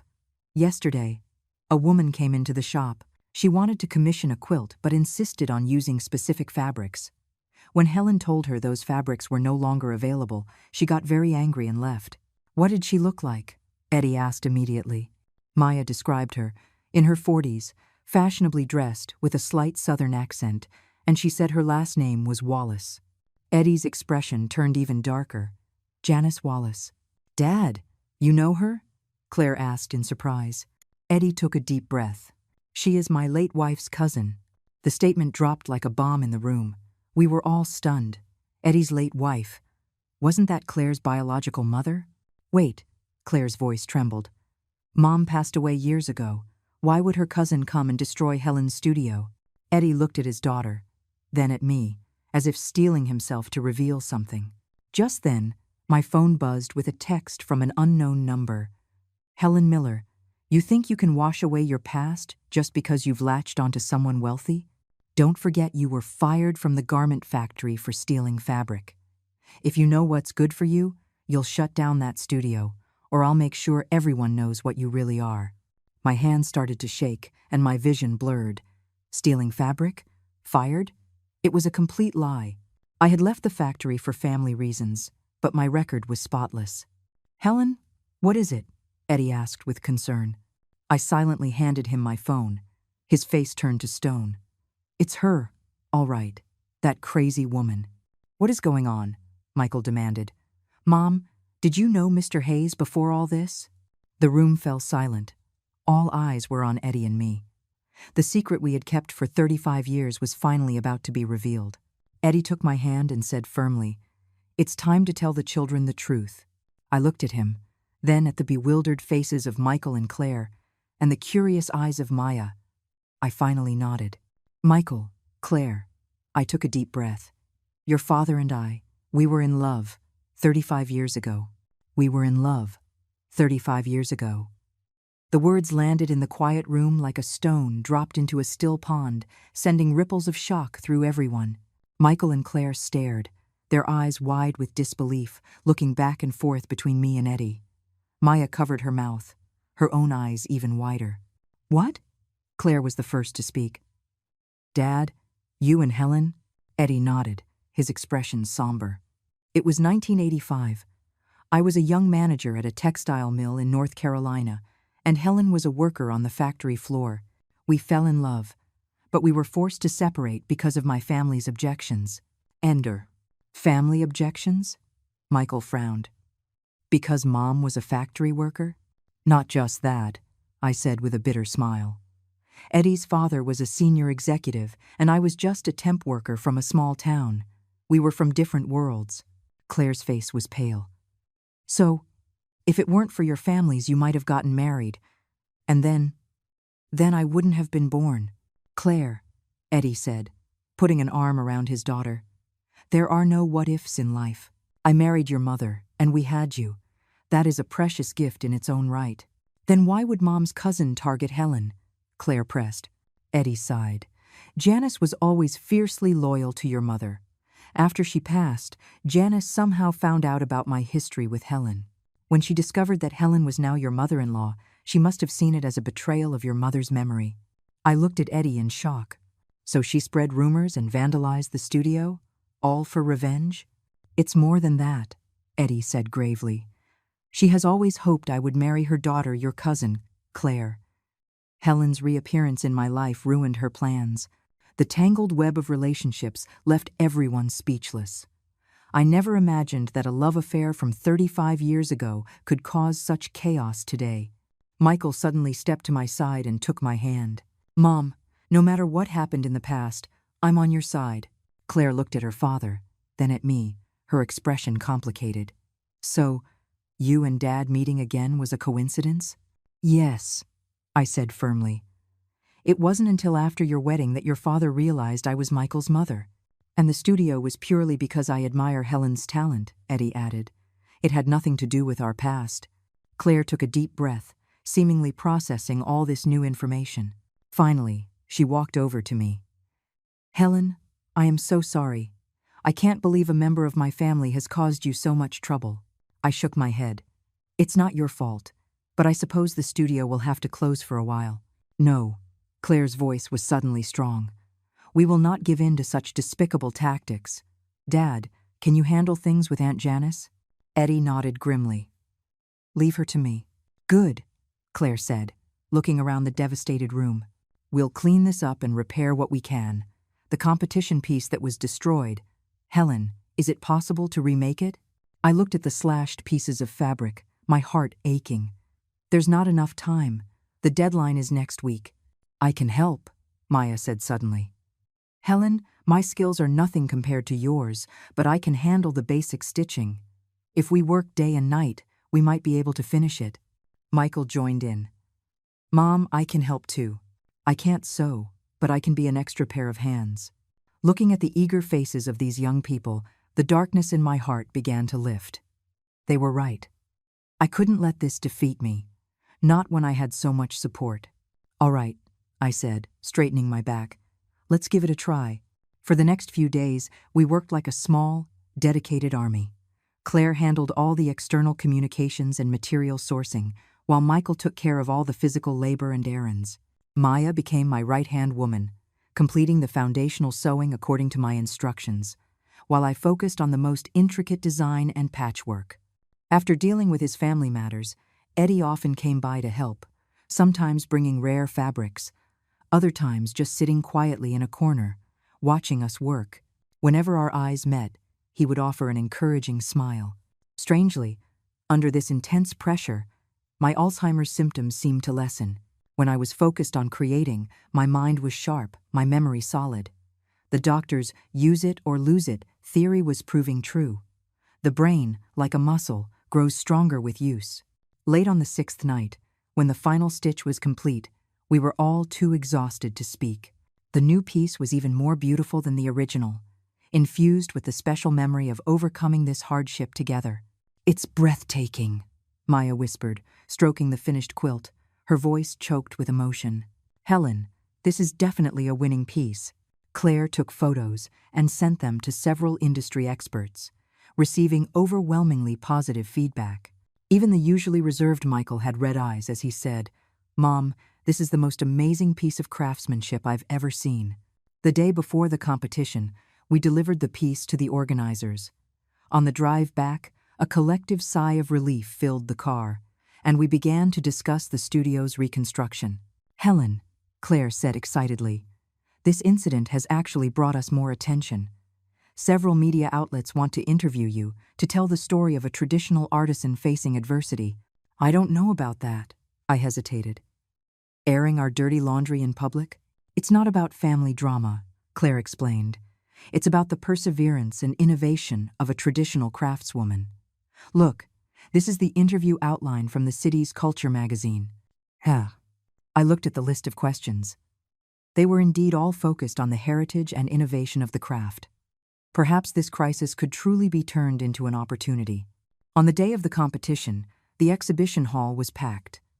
My piece, titled River of Memory, was displayed in a prominent location. It was a large fabric mural, pieced together from hundreds of fabrics of different colors and textures, depicting a river flowing from a snow-capped mountain to the vast ocean, symbolizing the journey of life and memory. The judges spent a long time in front of my work, speaking in low tones.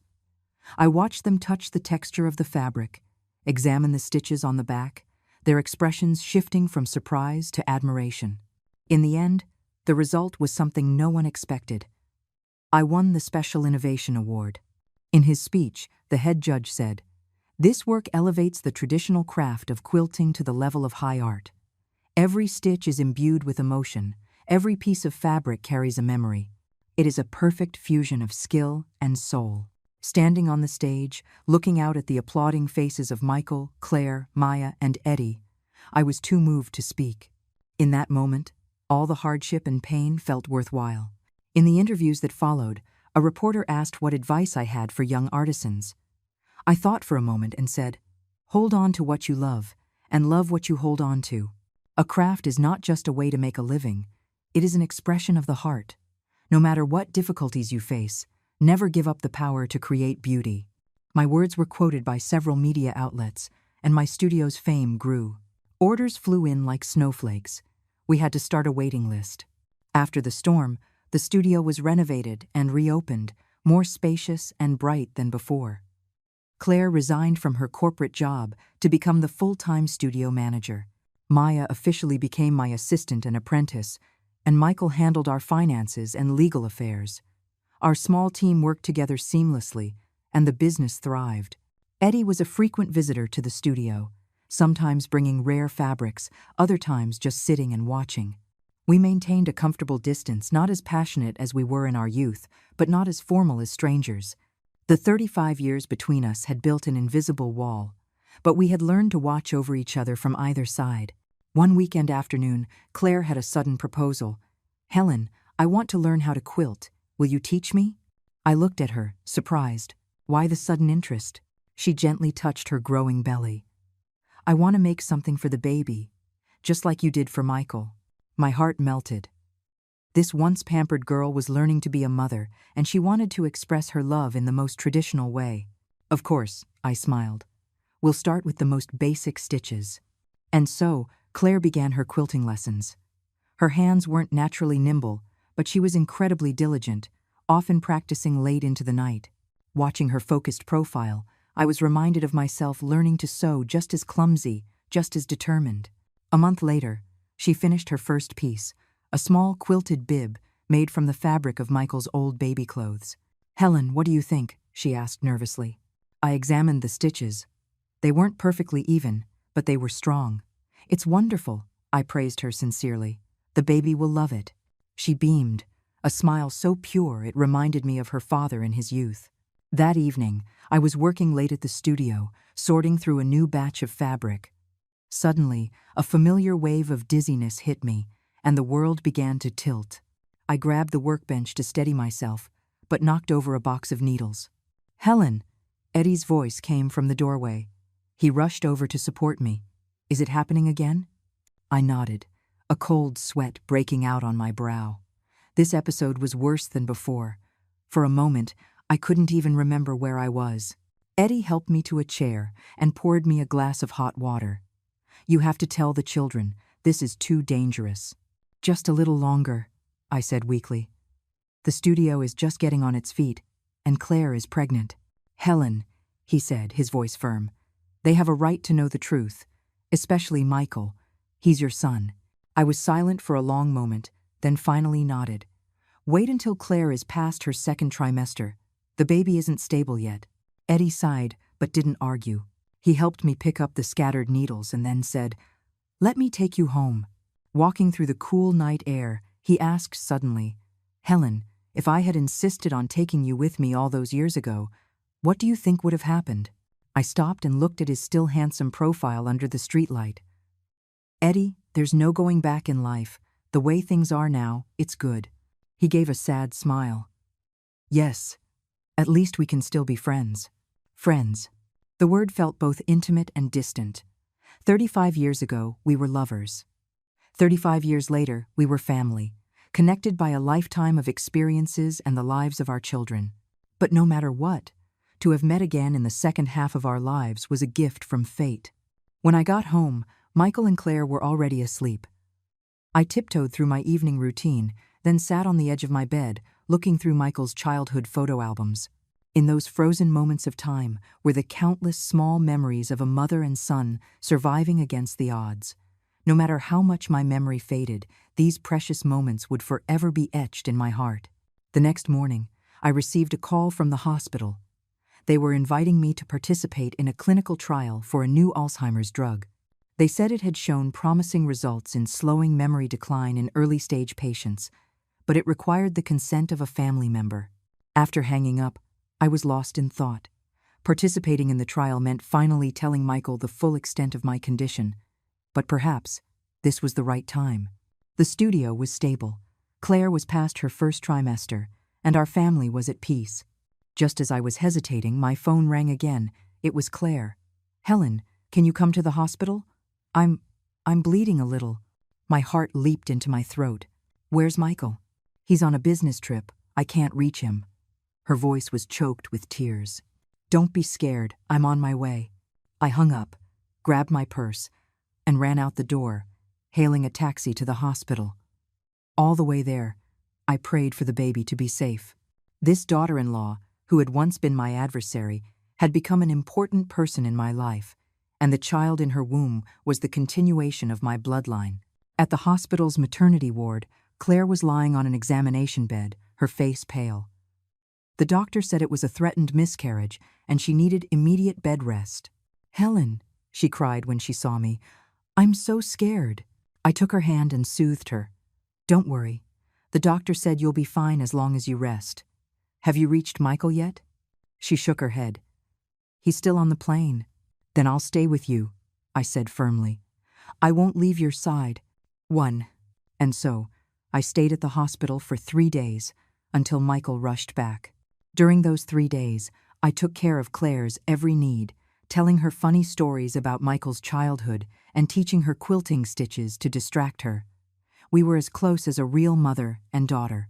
On the day she was discharged, the doctor instructed Claire to have complete bed rest at home for at least 2 weeks. Back home, I made all sorts of nutritious meals for her, made sure she took her medication on time, and even helped her wash her hair and bathe. These acts of intimacy would have been unimaginable before. One night, I got up to check on her and found her in the nursery, stroking the little quilted bib she had made, tears streaming down her face. "Claire?" I called softly. She rushed into my arms. "Helen, thank you. Thank you for not holding a grudge against me, for being so good to me." And I patted her back. "Silly girl, we're family." "Helen," she said, looking up, her eyes blurry with tears. "I want you to promise me something." "What is it?" If one day you," she hesitated, choosing her words carefully. "If you need to be taken care of, please let me be the one to do it, just like you're taking care of me now." My heart jolted. Had she somehow found out? "Claire." "Michael told me," she said softly. "About your condition, Helen, don't worry. We will be with you. Always." My eyes filled with tears, and I couldn't speak. So Michael had known all along, and Claire, far from being resentful, was making me such a promise. In that moment, all the suffering felt worthwhile. The next day, I brought up the clinical trial myself. Michael signed the consent form with red eyes, then hugged me tightly. "Mom, everything is going to be all right." I nodded, my heart full of hope. Yes, everything was going to be all right. No matter how much my memory faded, love would always remain, like the quilts I sewed one stitch at a time, a thread that would never break. The clinical trial required regular hospital visits for checkups and medication, and either Michael or Claire accompanied me every time, despite my insistence that I could go by myself. "Mom, you can't go out alone anymore," Michael said firmly. "The doctor said you could have a dizzy spell or a memory lapse at any time." I couldn't argue. Just last week, I'd gone to the farmer's market and completely forgotten the way home. I had wandered the streets in a daze for a long time until Maya happened to spot me. After Claire's period of bed rest was over, the doctor allowed her to move around more, but she still rarely went to the studio, choosing to work from home instead. We often sat together on the balcony, she on her laptop, me with my quilting, exchanging a few words now and then in a warm and peaceful atmosphere. "Helen," she asked suddenly one afternoon, "can you teach me how to embroider the baby's name?" "Of course," I said, putting down my work. "Do you know if it's a boy or a girl yet?" She smiled mysteriously. "We do, but I'm not telling Michael yet. I want it to be a surprise." I showed her how to embroider letters on a tiny shirt. She worked clumsily but with intense concentration, constantly asking, "Is this right? Watching her focused profile, I was reminded of myself embroidering Michael's name for the first time when he was just 3 months old. I had stayed up all night preparing his outfit for a family gathering, every stitch filled with a young mother's hopes and dreams. "Helen," Claire interrupted my reverie, "did you and my dad keep in touch after? You know?" I shook my head. "After he went abroad, we lost all contact, until we became family." "I see," she said, then hesitated. "Do you resent him for not fighting for you back then?" The question made me pause my needle and think. "No, I don't. In those days, family pressure was immense. Not everyone had the strength to resist. Besides," I smiled at her, "if he had, there would be no you, and Michael would never have met you." Claire looked thoughtful. "But don't you feel any regret?" "Life is full of regrets, Claire," I said softly. "What's important is to cherish what you have now." She nodded and went back to her embroidery, then suddenly said, "Helen, I think Dad is still in love with you." My needle nearly pricked my finger. "Don't be ridiculous." "I'm serious," she said earnestly. "The way he looks at you is different from how he looked at my mom. It's gentler, more nostalgic." I didn't know how to respond. I had, of course, sensed Eddie's special feelings for me, but we both knew that 35 years and the responsibilities of 2 families lay between us. There was no going back. "Claire," I finally said, "some feelings are best left in our memories." She seemed to understand and didn't press the issue. We continued our needlework in silence, the sunlight filtering through the curtains, casting dappled shadows on the floor. 2 months into the clinical trial, my memory and mental clarity had noticeably improved. The doctor was pleased, saying I was responding well to the medication and it could potentially delay the progression of the disease by several years. "This means you'll have more time with your grandchild," he said with a smile. The thought filled me with hope. I began creating a whole series of baby items, blankets, bibs, sleep sacks, each one pieced together from Michael's old clothes, passing a father's childhood memories down to the next generation. When Claire saw them, her eyes filled with tears. "Helen, the baby will treasure these forever." "I hope so," I smiled. "When he's older, you can tell him that his grandmother stitched them with love, one stitch at a time." The studio's business was flourishing under Claire and Maya's management. We landed several major contracts, including decorative pieces for a 5-star hotel and a limited edition gift series for a well-known brand. The continuous media coverage also brought in many high-end clients who valued not just the craftsmanship, but the story and emotion behind the work. One day, Eddie came to the studio with surprising news. The city's cultural center wanted to host a solo exhibition of my art. "Really?" I asked, unable to believe it. "It's true," Eddie smiled. "The director saw a report about you on TV and was very impressed with your work. The exhibition is planned for the end of the year and will run for 2 weeks." I was speechless with excitement. For an ordinary retired factory worker, this was an honor I had never dared to dream of. "There's one condition, though," Eddie added. "They hope you can create a new, large-scale piece to be the centerpiece of the exhibition." What kind of piece?" "Something that reflects the changes of our time through the lens of personal memory," he said. "The director believes the greatest value of your work lies in how it intertwines your personal experience with the 40 years of social change in this country." The theme was both thrilling and daunting. My life had indeed been shaped by the nation's dramatic transformations from the countryside to the city, from a planned economy to a market economy, from communal living to individual enterprise. Perhaps the story of a small figure against this grand backdrop was worth recording with a needle and thread. "I'll try," I finally agreed. In the following days, I threw myself into creating the new piece. Tentatively titled Threads of Time, the large-scale quilt would be divided into 4 sections: childhood, youth, middle age, and old age, each using different fabrics and stitching techniques to represent a different stage of life. The childhood section used rough, homespun cloth and simple stitches to convey the simplicity of rural life. The youth section used durable denim and strong backstitching to symbolize my years of hard work in the garment factory. Middle age was a complex collage of various patterned fabrics, reflecting the joys and sorrows of raising Michael alone. And old age used high-end silks and delicate embroidery to depict my current, happy life. Claire and Maya helped me gather materials, Michael documented the creative process on camera, and Eddie provided various rare fabrics and advice. This piece truly became a collaborative effort of the entire family. During the creative process, my mind often drifted between the past and the present. Sometimes, as I was sewing, I would suddenly recall a detail from decades ago with startling clarity: the laughter of my sisters on the production line, the joy of receiving my first paycheck, the sunlight on the day Michael was born. These memory fragments, like scattered pieces of fabric, were being stitched back together, one by one. Strangely, the more I immersed myself in these memories, the clearer my mind became. The doctor had said that Alzheimer's patients often lose recent memories while retaining long-term ones. My creative process seemed to be unlocking those deeply buried treasures. As the piece took shape, more and more old colleagues and neighbors came to visit. Patty brought several old friends from the factory. When they saw the factory scene I had pieced together from denim, their eyes filled with tears. "Helen," Patty said, touching the tiny figures on the fabric, "isn't this our old workshop? That's Foreman Wang, and that's Liu. My God, you even captured Sarah's long braid." The old friends gathered around the quilt, chattering excitedly as they reminisced about the past, those difficult but warm-hearted years, brought back to life by my needle and thread. Some cried, some laughed, some pointed at a detail with a gasp of recognition. The scene was more moving to me than any art critic's review.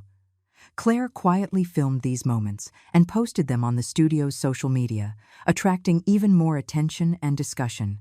The city's TV station even sent a reporter to do a special feature, calling my work a living fossil of folk memory. As the exhibition date drew near, however, my health began to fluctuate. One morning, I woke up and suddenly couldn't remember where I was. I didn't even recognize Michael. In a panic, I knocked over a glass of water and a shard cut my finger. A drop of blood fell onto the Threads of Time quilt. "Mom!" Michael rushed in and saw my bewildered expression. He instantly understood what was happening. He skillfully bandaged my finger, then gave me my medication. As my memory slowly returned, I looked at the blood-stained fabric in shame. "I've ruined it." "It's okay, Mom," he comforted me. "We can clean this small stain. Don't be anxious. Just lie down and rest for a bit."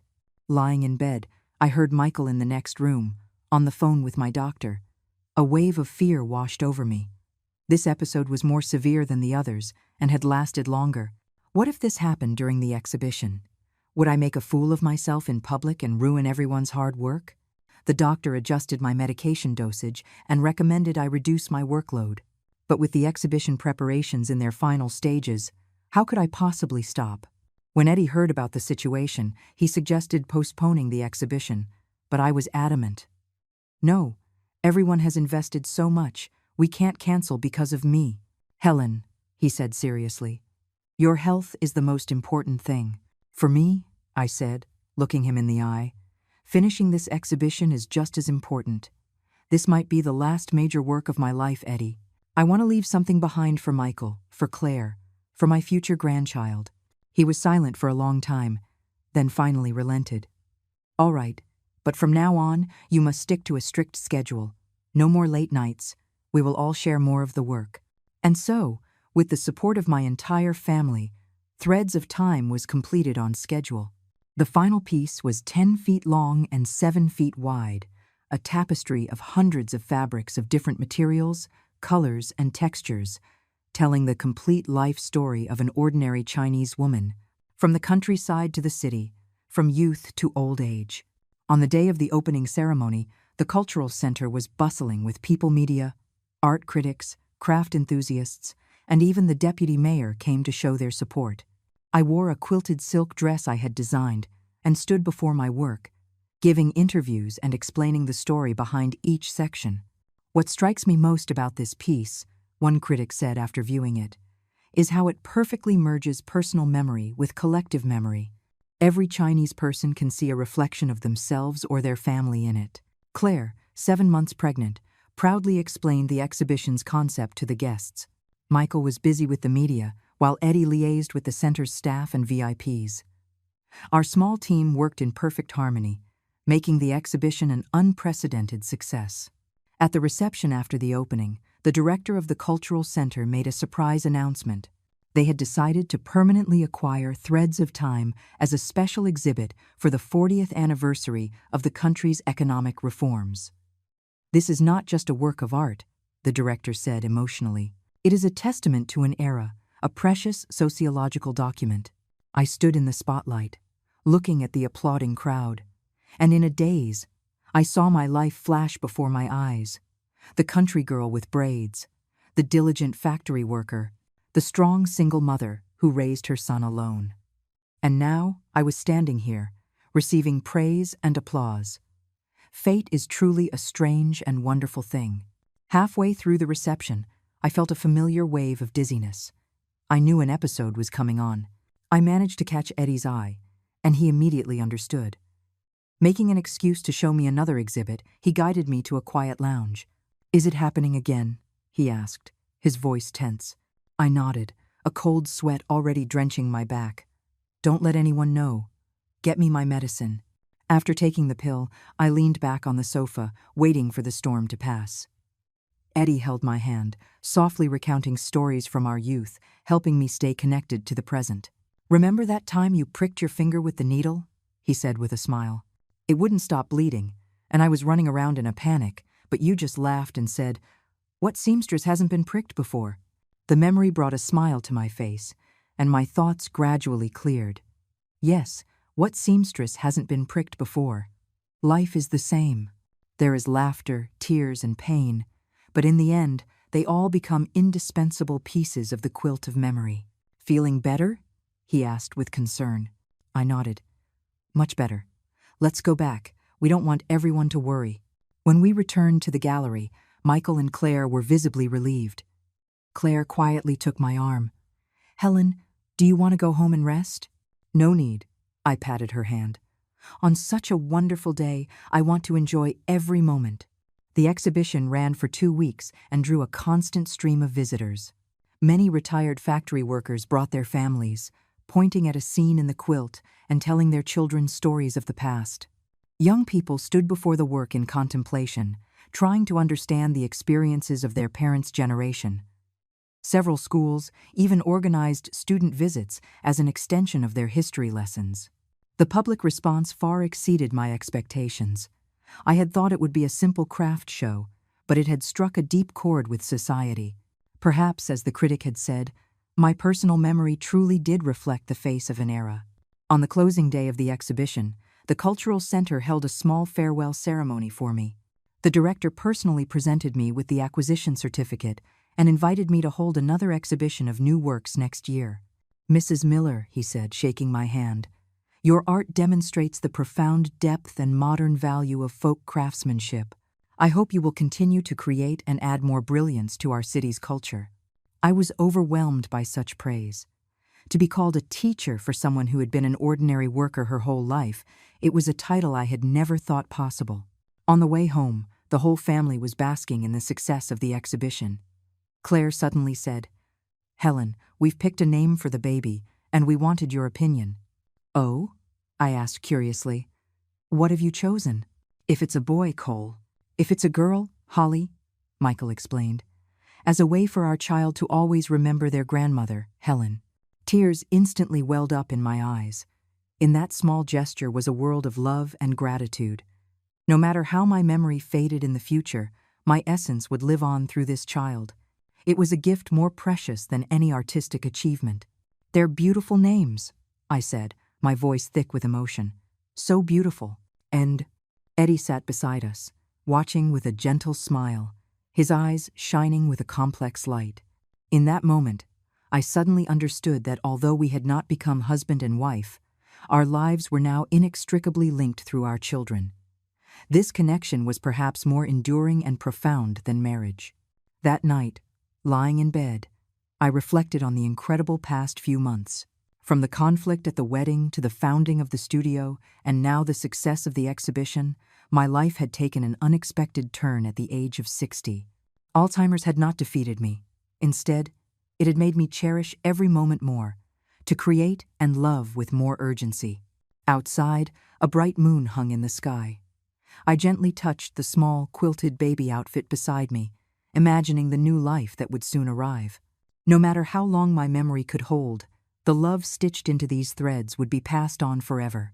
Claire's due date was in early spring, but one morning in late February, her water broke suddenly, 3 weeks ahead of schedule. "Helen, Helen," she cried, knocking frantically on my door. "I think the baby's coming." I was instantly awake, calming her down while waking Michael. But to make matters worse, the city was buried under the biggest snowstorm of the year. The roads were treacherous, and the ambulance dispatcher said it would be at least 40 minutes before they could reach us. "We can't wait," I said, looking at Claire's increasingly frequent contractions. I made a split-second decision. "Michael, we're driving to the hospital ourselves." Michael's face was pale, his hands shaking so badly he could barely hold the car keys. I knew he was in no condition to drive safely. "I'll drive," I said decisively. "Mom," Michael stared at me in disbelief. "How long has it been since you've driven?" "Don't worry," I said calmly. "In an emergency like this, my instincts are more reliable than your panic." It was true. I hadn't driven in years and should have been rusty, but in that moment, a strange sense of calm and focus enveloped me. It was as if I had reverted to my younger self, capable of handling any crisis. The Alzheimer's symptoms retreated in the face of the primal instinct to protect my family. The road conditions were horrendous, with near-zero visibility. I gripped the steering wheel, driving as fast as I safely could. In the back seat, Michael held a moaning Claire, constantly encouraging her. "Mom, turn left at the next intersection." "No, right," Michael corrected himself frantically.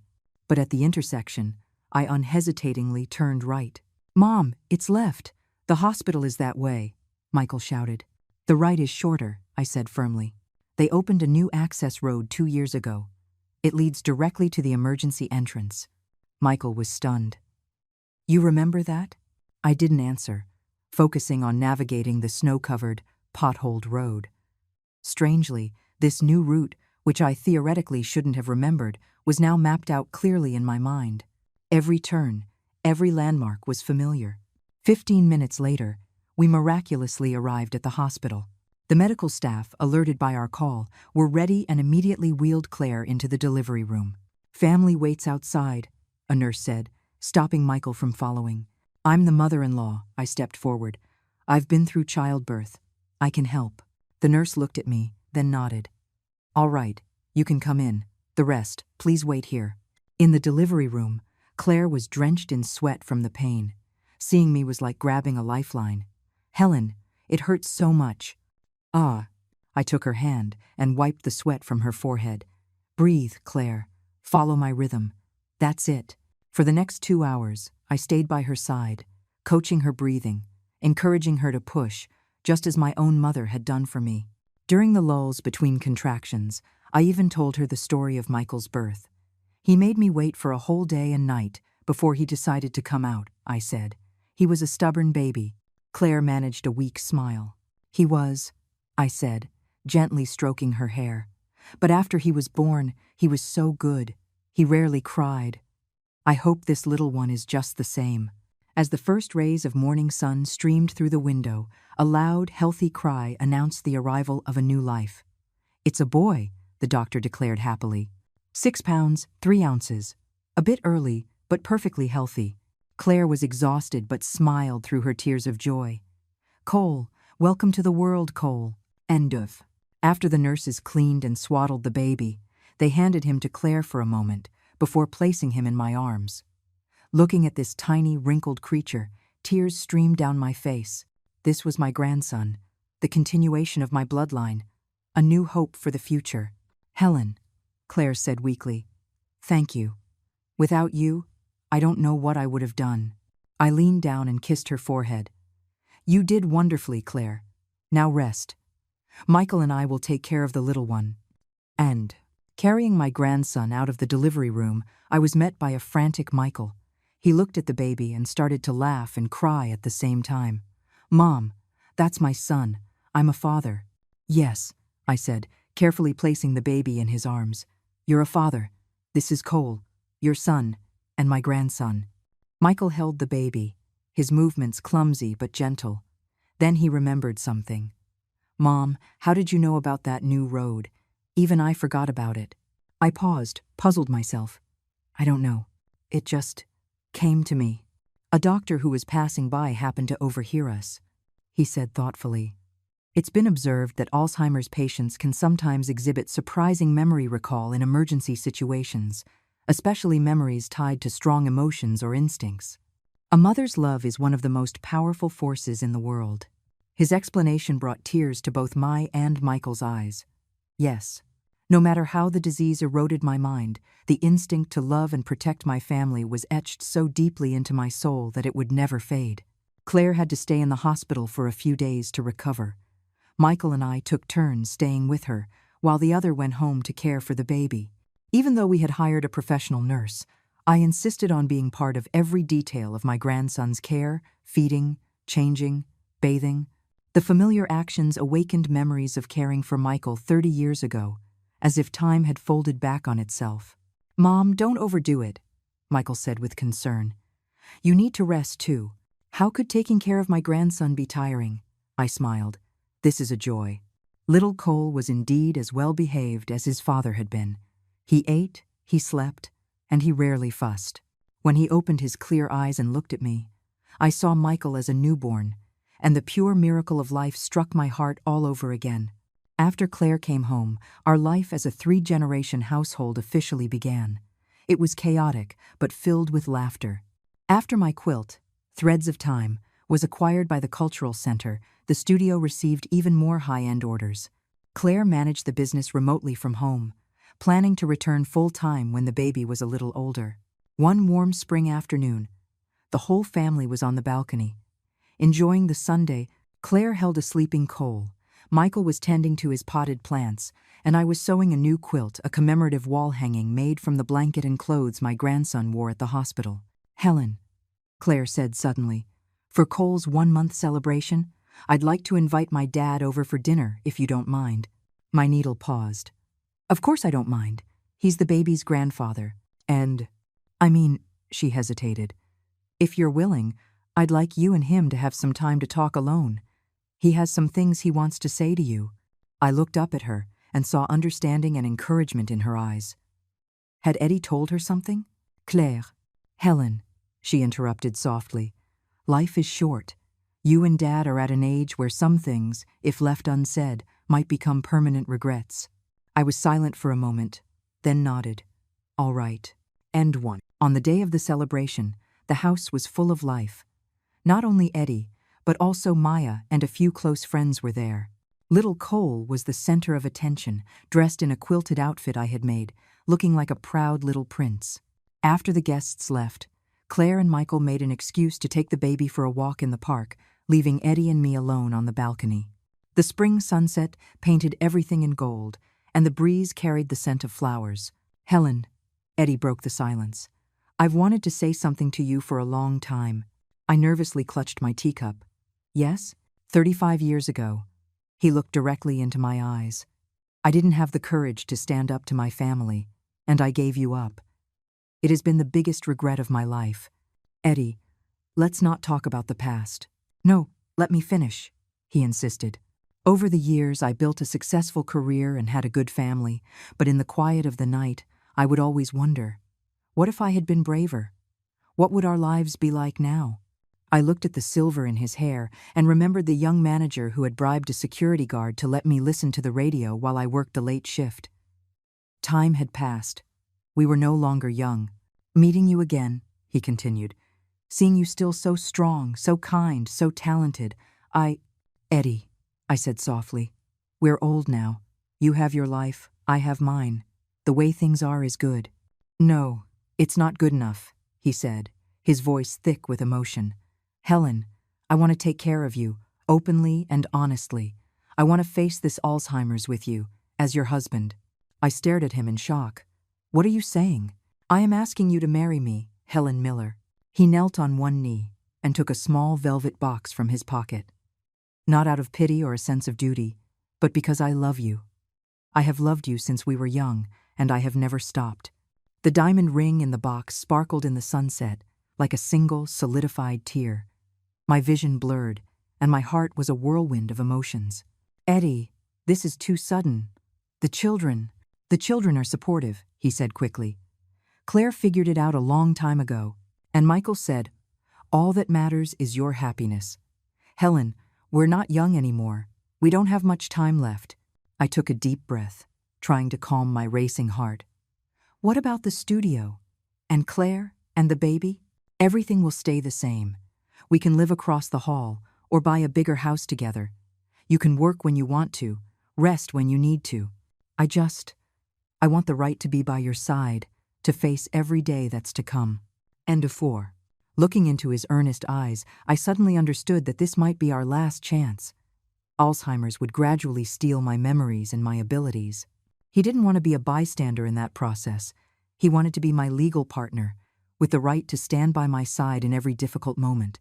Eddie, I said, my voice choked, what if one day I don't even recognize you anymore? He took my hand. Then I will reintroduce myself to you every single day until you remember. Helen, memories may fade, but love does not. It's like your quilts. Even if one patch of fabric fades, the whole piece is still beautiful. His metaphor touched me deeply. Yes, life is like a quilt, pieced together from countless fragments of memory. Even if some pieces fade or are lost, the overall pattern is still whole, still worthy of being cherished. Okay, I whispered, holding out my left hand. Yes. He took my hand, his own trembling, and slid the ring onto my finger. Then we held each other, like two travelers who had finally found their way home. When Michael and Claire returned with the baby, they saw the rings on our hands and broke into knowing smiles.